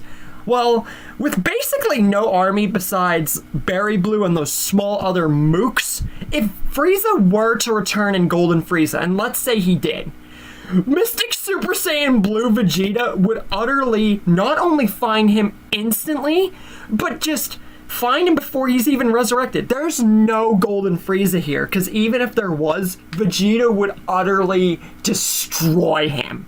So it wouldn't even matter. Once we get to Champa, Vados, and the entrance to the Universe 6 vs. 7 tournament, here's the question you guys gotta ask, and that we gotta ask. Will Vegeta risk his pride and solo the entire tournament and somehow win or somehow lose, everything goes bad or good or whatever, or does he still care enough about Earth with Bulma and Trunks and want strong fighters to train with that he allows Goku and everyone, sees what they're doing, and allows them to be on his team? That's the question you guys gotta ask for the next episode. What will happen next? How'd you like this episode, and what is your favorite part so far? With all that said and done, be sure as always to smash the like button, subscribe to the Omniverse of Nick channel, and comment your favorite part or parts of ongoing or past stories, as well as future recommendations for what-ifs and general discussion you can see for the future in the Google Doc of the description of this video and all posts and videos to come. With all that said, we're nearing the end of this short story like the Vegeta Immortal one, so stay tuned. Welcome, ladies and gentlemen. I'm Nick, your host for the Omniverse of Nick channel, and welcome to part 7 of What If Vegeta Became the First Super Saiyan.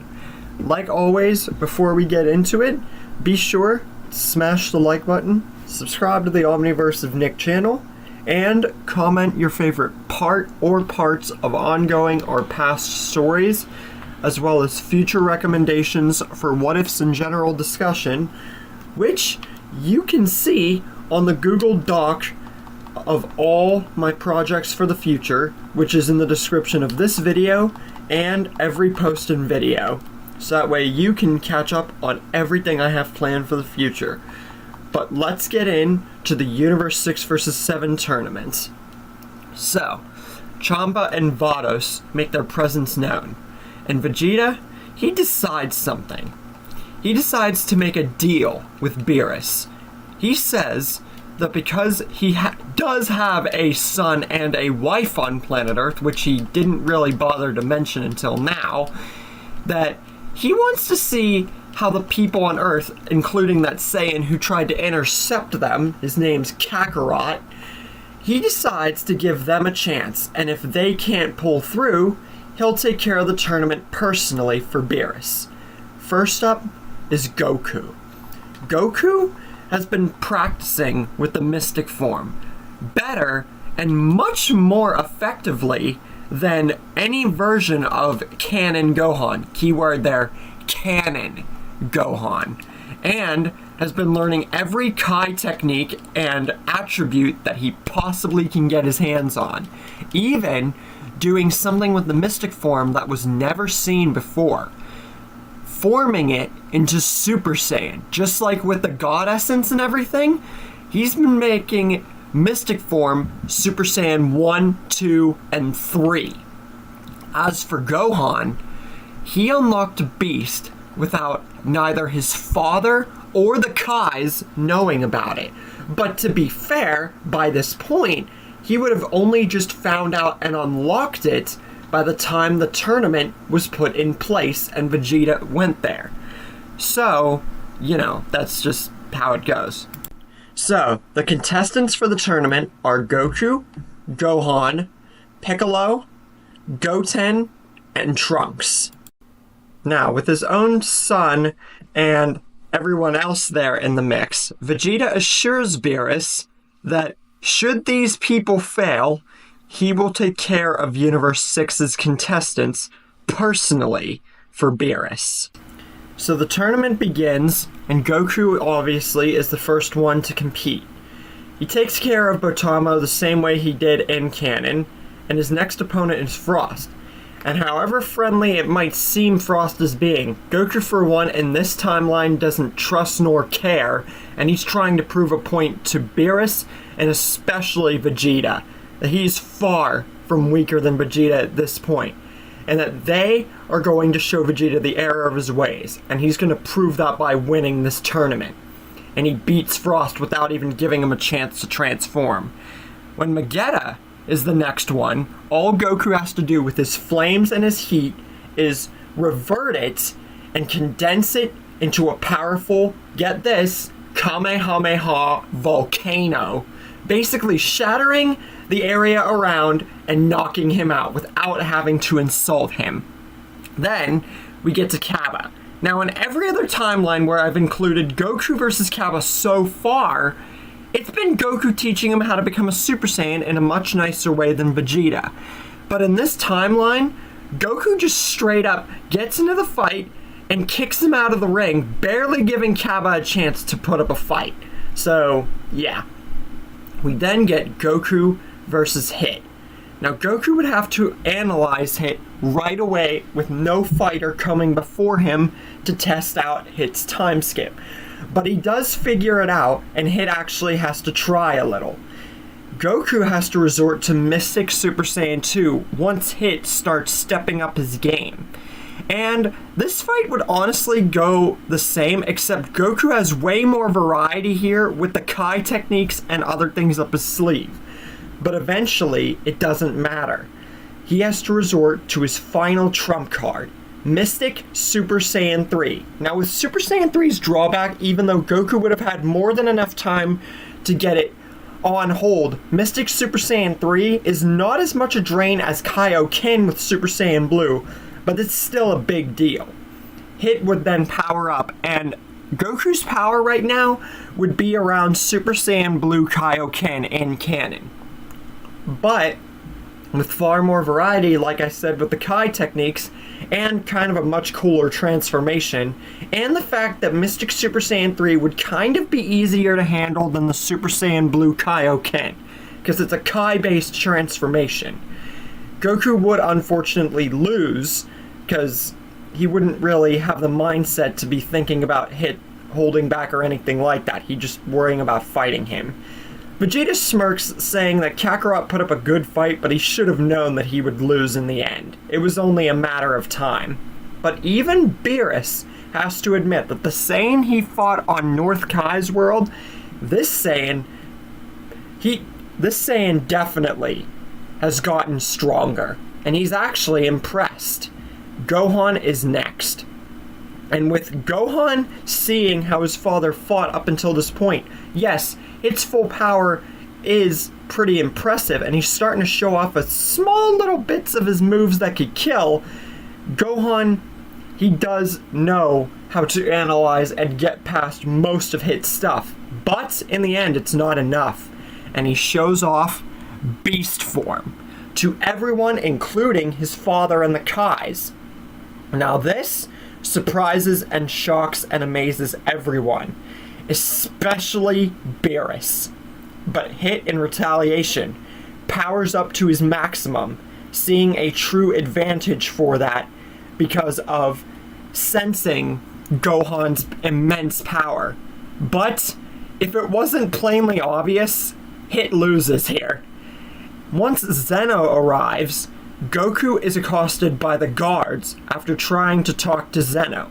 But you know who does get to talk to Zeno? It's not Vegeta, it's Gohan. Gohan gets to have a full-fledged conversation with Zeno because he's the one who won the tournament, and he's the one with the scariest and yet best transformation. So Gohan and Zeno get to become friends in this timeline, except Gohan's far more respectful. But you know, Zeno doesn't really care for that, mostly anyway. Now, with no Monaka, there's no copy Vegeta arc or anything, and that arc was lame anyway, and I've never bothered including it, so it ain't no point doing it here, really. Then we get to Trunks. Trunks has been up to a decent lot. He already got Super Saiyan 2 before he left the timeline here, but now he's full-on mastered it, and he's gotten a handle on Super Saiyan 3. And honestly, Super Saiyan 3 Trunks is something I've always wanted to see, and something I feel like a lot of you would want to see, so any chance I have, I'm gonna frickin' include Super Saiyan 3 for Trunks. Just for any of you who didn't see my past Dragon Ball stories, and I doubt I've even included them so far, but point taken. When Babidi and Deborah show up, they are absolutely nothing, and the Kais get to live. But that doesn't stop an assailant who looks just like Gohan, calls himself Black, and he eradicates Shin and Kibito, and proceeds to lay waste to all humanity. And because this face eerily resembles Gohan, even with Super Saiyan 3 on his belt and far more Kai-developed training, it's not enough, and it's mainly Gohan's face. Trunks is forced to retreat, putting up a better fight, although not really too much a better one because, again, Gohan's face. Meanwhile, Goku and Gohan are finally accepted on Beerus's planet and unlock the powers of Mystic, Super Saiyan God, both of them respectively. But then they hear about Trunks having returned to their era, and they find him there, resting, injured, and definitely something happened. Once Trunks awakens, he sees Gohan's face and rushes into attack, making a mistake thinking that Gohan is Gohan Black. But Gohan easily blocks the attack. And Trunks is very happy to see Gohan and seeing that he's a full-fledged warrior. And his father and Goku, everything seems to be going really, really good here. Everyone seems so strong and they're still hanging in there. And, you know, Goku's still alive, everything. Afterwards, Gohan and Trunks have a match, like Goku and Trunks did, except this would be far more, like, nostalgic and awesome to witness because it's master and teacher, and honestly something I feel like we should have gotten. Then, we get a dark, thunderous portal, and the entrance to Gohan Black. And yes, after, since even though this project is definitely a few years old, I'm including Sparking Zero pictures just for, you know, showing people a better field view of Gohan Black, since I didn't really do that when I made the project. Anyways, Gohan and Gohan Black have a duel, with Gohan definitely on the edge, and much more smart in his approach than Goku. But before he's pulled back into his time, Gohan Black manages to destroy the time machine. And the Cell Time Machine is uncovered by Bulma in an attempt to get Trunks back to his era, and so they can combat Gohan Black and, unbeknownst to them, Zamasu.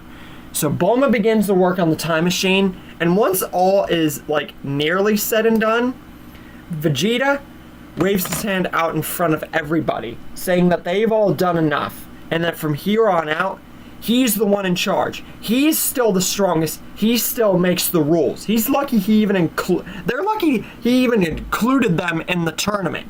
But before he continue preaching and all that stuff like Vegeta casually would, He gets knocked down so fast from a punch that he doesn't even know who it came from or where it came from. He's actually very surprised, and he's much more surprised than angry. But unbeknownst to Vegeta or barely anyone, it was Gohan who flickered in his beast form within a moment's notice. And he says to Vegeta that he is tired of Vegeta's self-absorbed attitude. He's still preaching this first Super Saiyan form nonsense after all these years. Doesn't his beast form indicate to Vegeta he's no longer the strongest, and they no longer take orders from him? This is their planet. And if Vegeta can't accept that with his wife and child, he's dead to them. Vegeta is angry and is really about to kill Gohan or just attack him out of pure frustration. But Beerus poses an idea. Since Vegeta has not fought them in what he understands to be a very, very long time, why don't they have a fight? Vegeta and Gohan right here, right now. And the winner gets to decide who leads these people on this planet. Even though Beerus doesn't really care. Vegeta thinks that's a fine idea. And he powers into Mystic Super Saiyan Blue and unleashes a new form. Mystic Super Saiyan Blue Evolution. Now, Mystic Super Saiyan Blue would already look like Super Saiyan Blue Evolution, but Mystic Super Saiyan Blue Evolution would look even cooler shade of blue.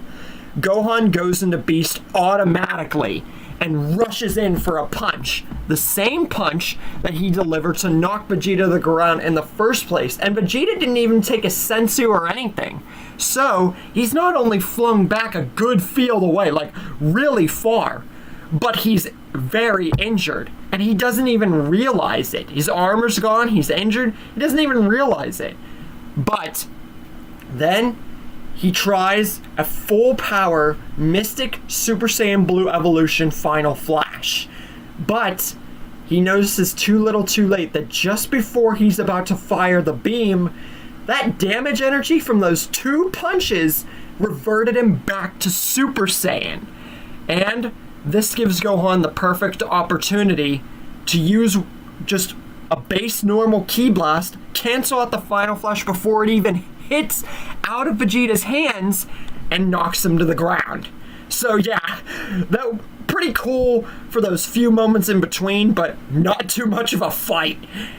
Vegeta gets up and he cannot believe it. He can't believe that he's finally been bested. Yeah, he got bested by villains, but by the Z Fighters, he's finally been bested truthfully since on Earth.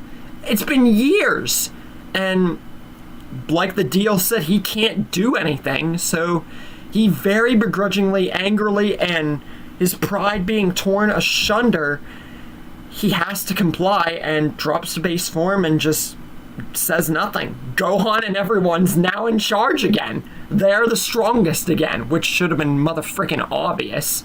Beerus was even surprised because he didn't expect Gohan's beast form to trump Vegeta's training, especially his final form. Trunks is even surprised by this too, and is like, they can definitely beat Gohan Black, but he's wondering how his pride, his father's pride, is going to go from here on out, and he's worried for his father. Meanwhile, they go to Universe 10 to inspect Gohan Black's ki. Zamasu and Goasu, and they conduct that whole research and everything like that, except Gohan goes, which should have been obvious since we have Gohan Black and everything like that. But hey, if you guys need a better field point of the story, you got to include all the angles, you know? So Gohan asks Zamasu for a match, except far more respectively. And even though Zamasu doesn't like the tone of this mortal, and yes, he is being respectful, he humors Gohan more than Goku, because Gohan would be far more polite about it. And this is the point whenever Gohan wins just in base form alone, that Zamasu just starts to despise him and looks into Gohan's, you know, who he is, like he did with Goku, and that's how we got Gohan Black in Trunks' time. The time machine is fixed. Gohan, Vegeta, and Goku alongside Trunks all go. So it's basically like, what if Gohan kept training? We're getting a lot of small what ifs included here. Then we get into Trunks' time. Vegeta points a beacon of energy like he did with Goku Black, and Gohan Black arrives on the scene. Gohan powers up and says that this time they're going to finish what they started, and that he's not going to let Gohan Black get away this time. Gohan Black, his earring shimmers with a light, and his aura begins to glow, and he smiles a devilish smirk in Gohan's direction and says he couldn't agree more. And he powers into his own mystic black form. That's the best name that I could freaking come up with it. And they have a duel with them both kind of being evenly matched, except Gohan Black having kind of a bit more of an advantage. Gohan then introduces his beast form once again and smiles at Gohan Black, saying he's finished now. But Gohan Black smiles even wider, and to everyone's utter shock, terror, and completely, utterly bewilderment, Gohan Black transforms into Beast. What will they be able to do with this new entity, this new fighter? Did Zamasu choose the right body this time? What about the Zamasu that became immortal when he pops up? And how will Vegeta's pride affect him with the group here on Earth in the future? That's up for you guys. What will happen next? How'd you like this episode, and what is your favorite part so far? With all that said and out of the way, be sure, as always, to smash the like button, subscribe to the Omniverse of Nick, and comment your favorite part or parts of ongoing or past stories, as well as future recommendations for what-ifs and general discussion. You guys can check out in the Google Doc in the description of this video and every post and video. With all that said, this story's nearing its end. Short one, just like the other Vegeta one and the Tarble one, but I hope you guys are enjoying, and stay tuned. Welcome, ladies and gentlemen. I'm Nick, your host for the Omniverse of Nick, and welcome to Part 8, the semi-final part to What If Vegeta Became the First Super Saiyan. So, like always, before we get into it, be sure to smash the like button, subscribe to the Omniverse of Nick channel, and comment your favorite part or parts of ongoing or past stories, as well as future recommendations for what-ifs and general discussion. You can see on the Google Doc posted in the description of this video and all posts and videos to see every single project in line for the future. And trust me, it grows every day, and you guys have definitely given great ideas thus far. But anyways, let's get into the semi-final part with the conclusion to the Black Arc and the entrance to the Tournament of Power. So, Gohan Black has just transformed into Beast, and for the sake of all intents and purposes, we're going to call this Divine Beast Gohan Black, which I think is a really cool freaking name. Now, Gohan puts up a tremendous fight in Beast form, because he would have only just transformed.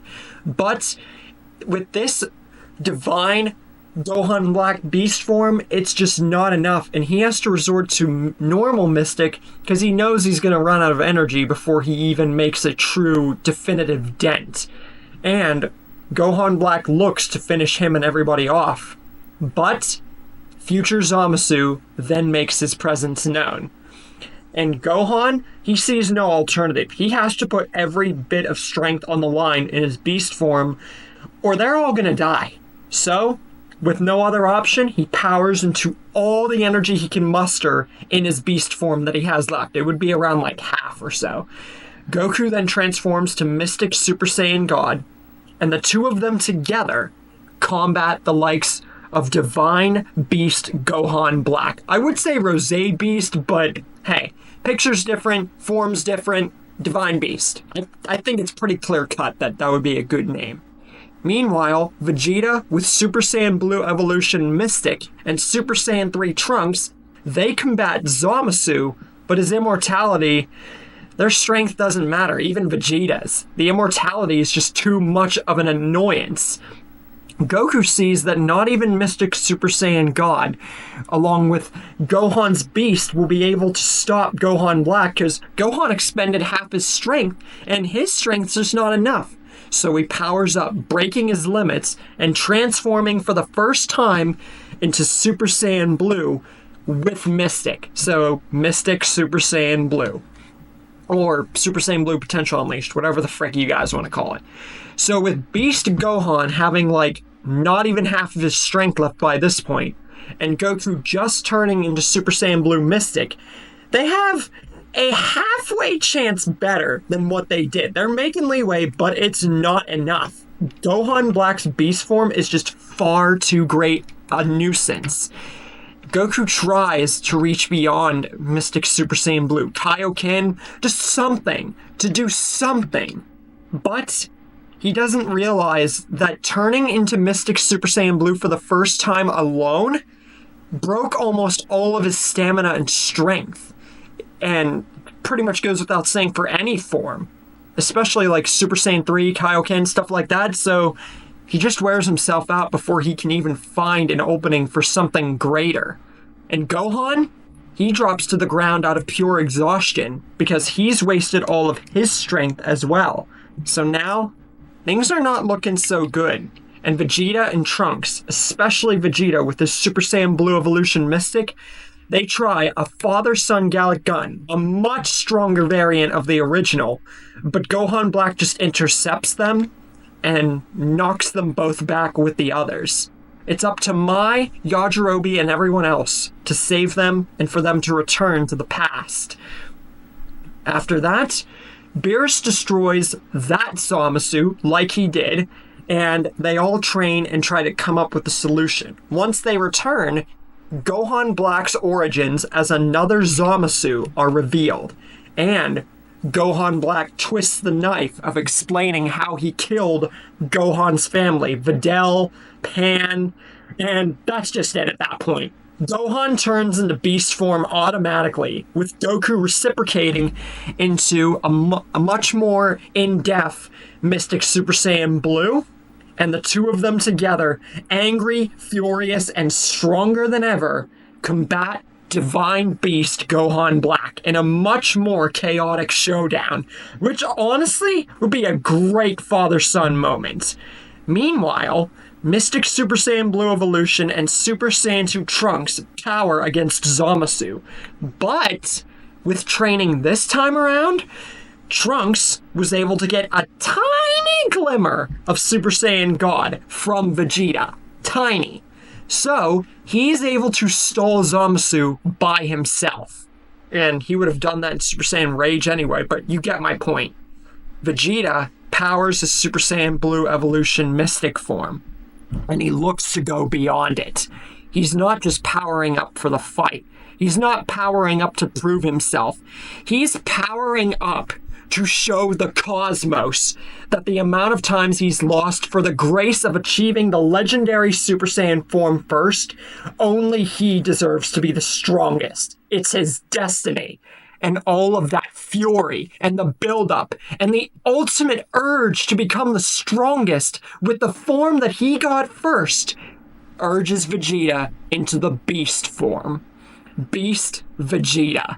While Trunks stalls Zamasu in a small glimmer of Super Saiyan God, Beast Vegeta makes himself known and pretty much sideswipes Goku and Gohan out of the way and combats Gohan Black's Beast form ferociously. And having already expended a good deal of his strength, Beast Vegeta tears into Gohan Black. Doesn't even give him a chance to mount an offensive or defensive. So, Gohan Black sees no alternative.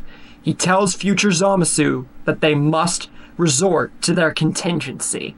And they move the Pataras and fuse into fused Zamasu with Gohan Black instead of Goku Black.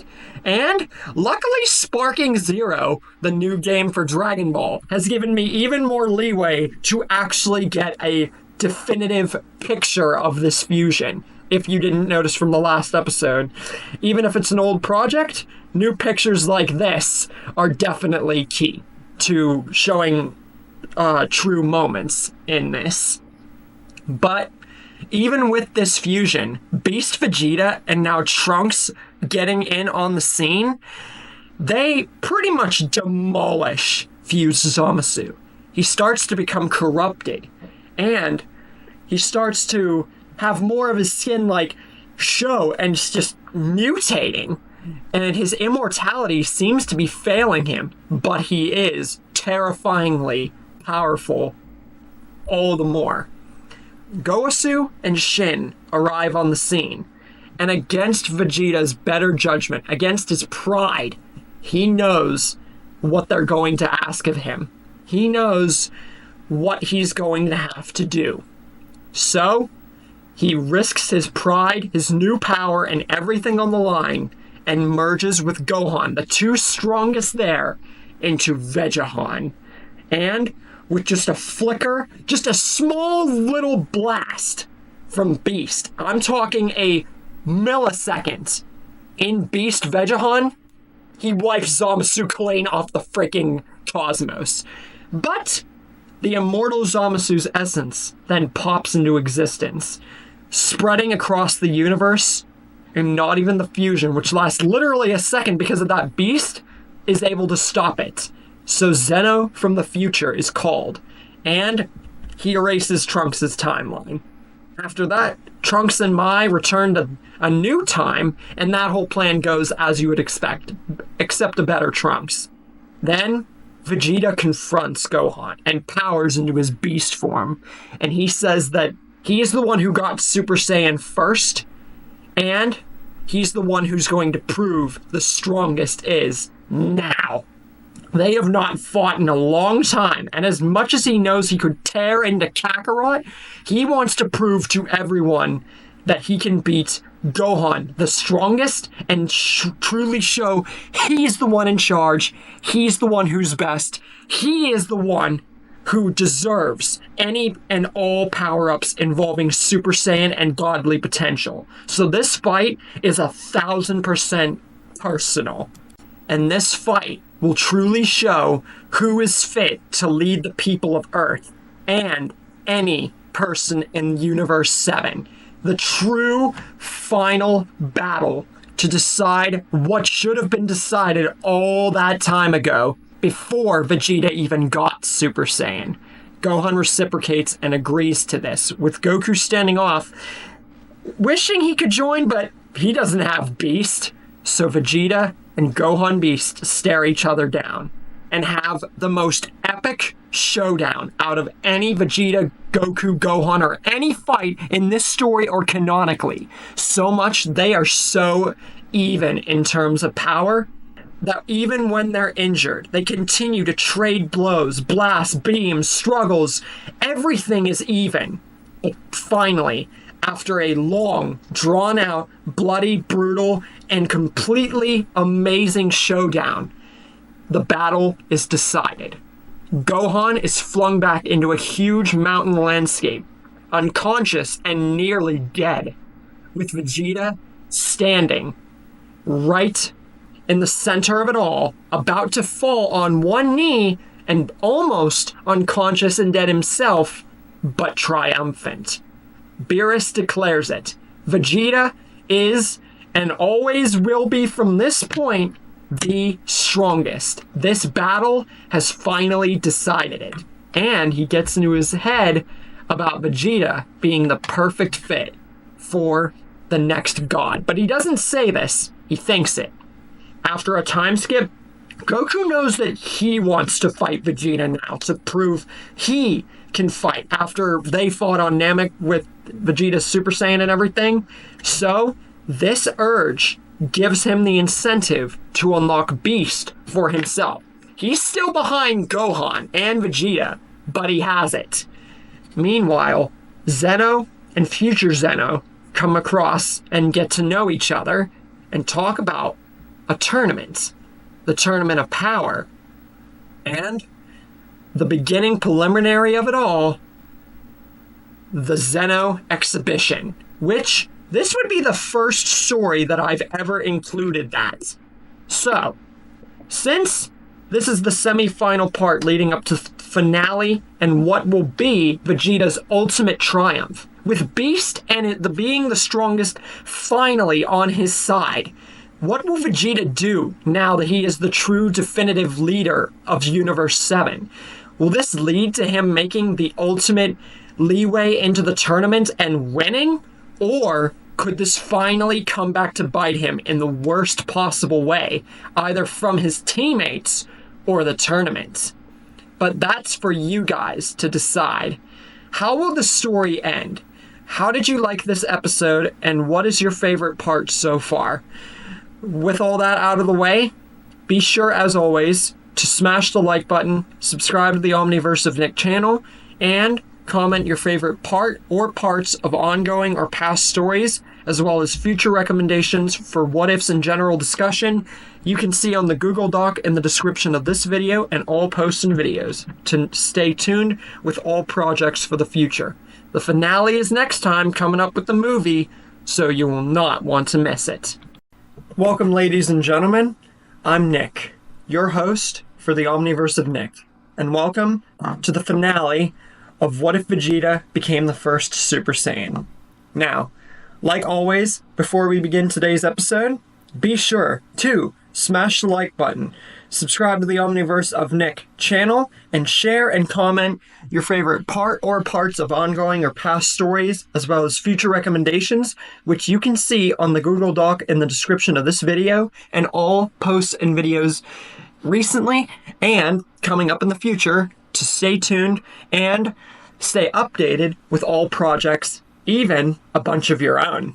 With all that said, let's wrap up the finale to the second in a row Vegeta story on the channel.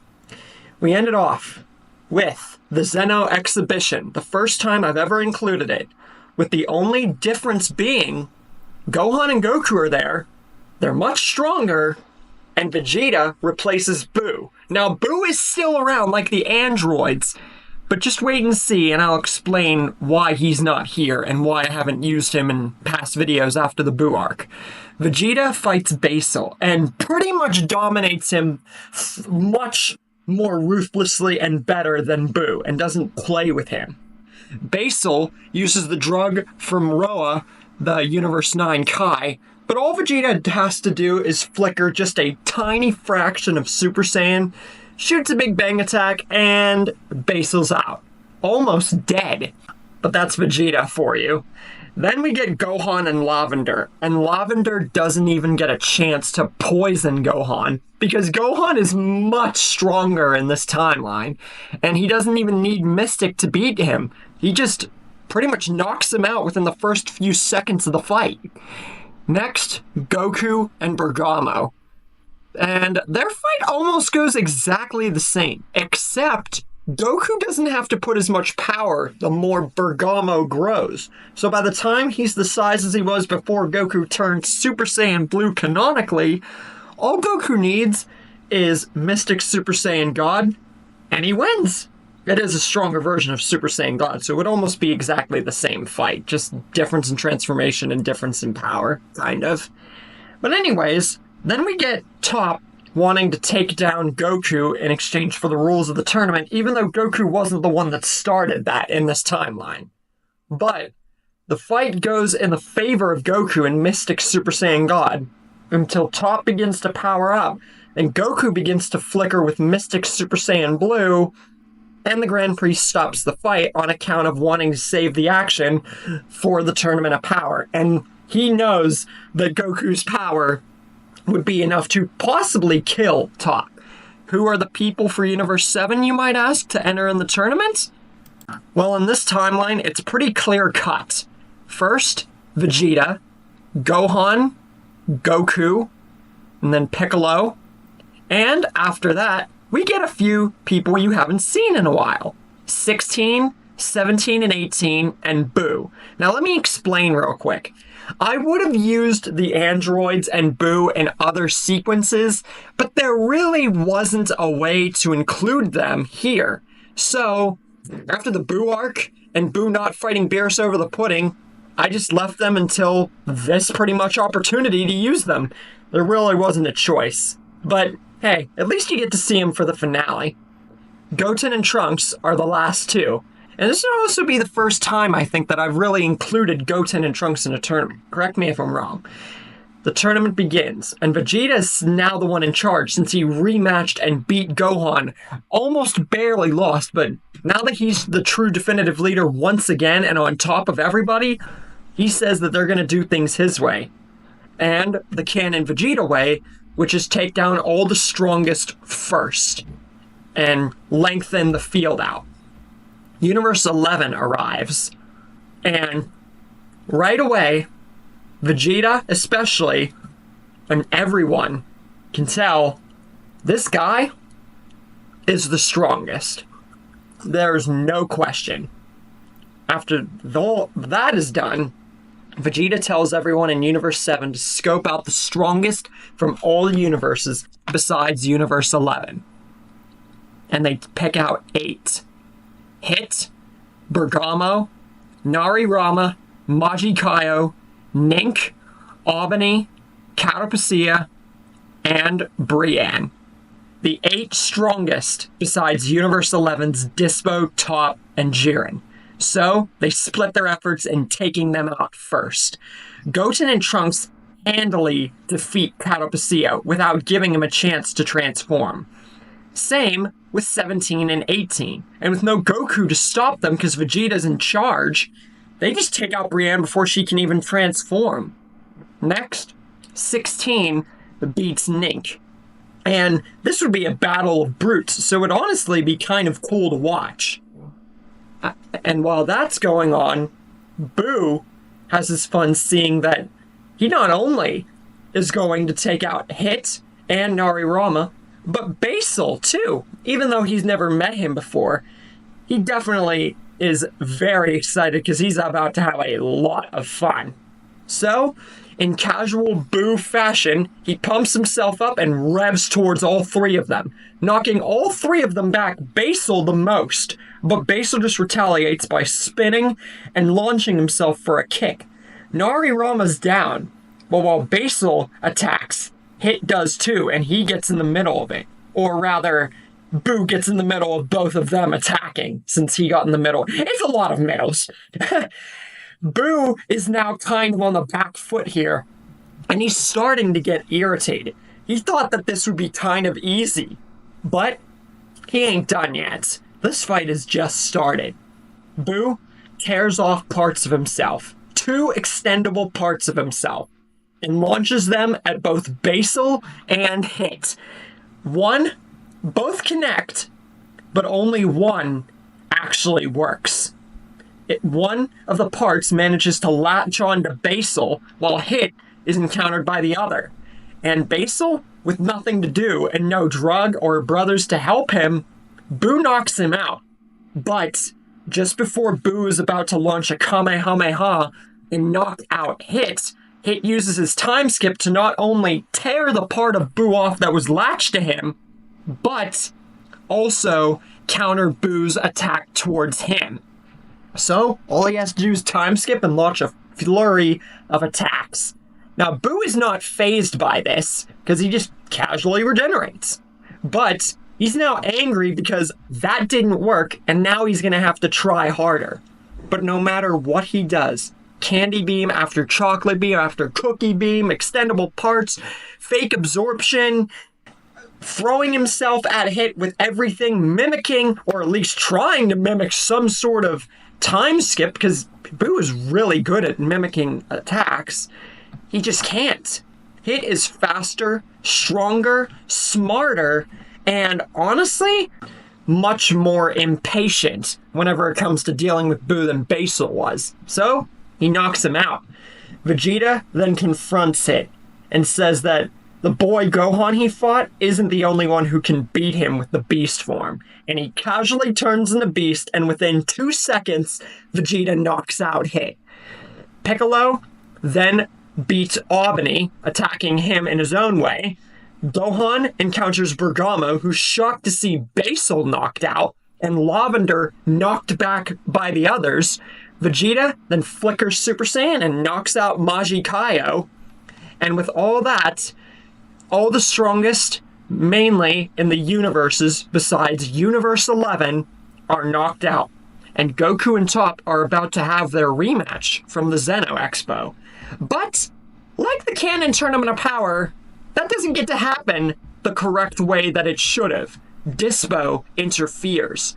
Goku flickers Mystic Super Saiyan Blue Kaioken times 5. That's all he needs to put Dispo on the back foot in this timeline. And most likely in the original, but hey, we'll never know. Goku is forced Dispo to turn into his super maximum light speed mode. And at this point, Toph knows that he's gonna have to help. Dispo seemed like he was more than capable speed-wise and everything like that, but Toph was definitely unsure. Now he definitely is, but he knows Goku's holding back a lot. So, very reluctantly, and because of everything that's happened with all those people being knocked out and their universe in trouble, Toph throws away his ideals and transforms into Toph the Destroyer, or God of Destruction Toph, whatever the frick you want to call him. He is a God of Destruction. Goku then sees that even though he's even with both of them at Mystic Super Saiyan Blue Kaioken, he has to turn up the heat to knock them both out before it becomes a problem.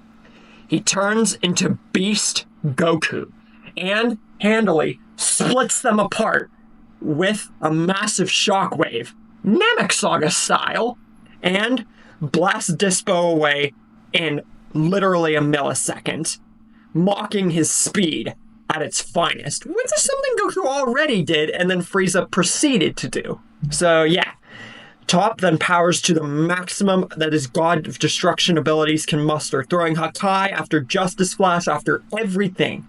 But even though Beast Goku is the weakest among the Saiyans, meaning him, Gohan, and Vegeta, he is still handily capable of knocking out Toph like this, definitely. Jiren is the only strongest one left.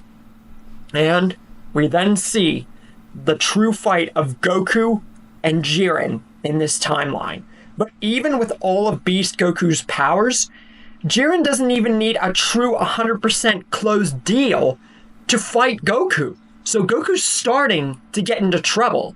But luckily, Gohan transforms into his own stronger variant of Beast and unleashes the most powerful special beam cannon he can muster. And it actually connects and goes straight through Jiren.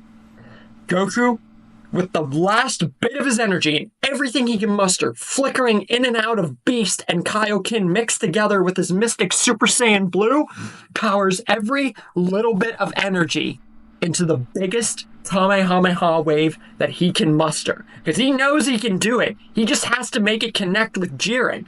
And he does.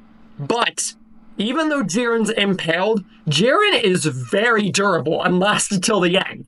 So, in a last-ditch effort to save himself, he goes into his maximum power and tries a power wall to throw back this attack, but the impulsion and the special beam cannon's effects and the Kamehameha, they're too strong.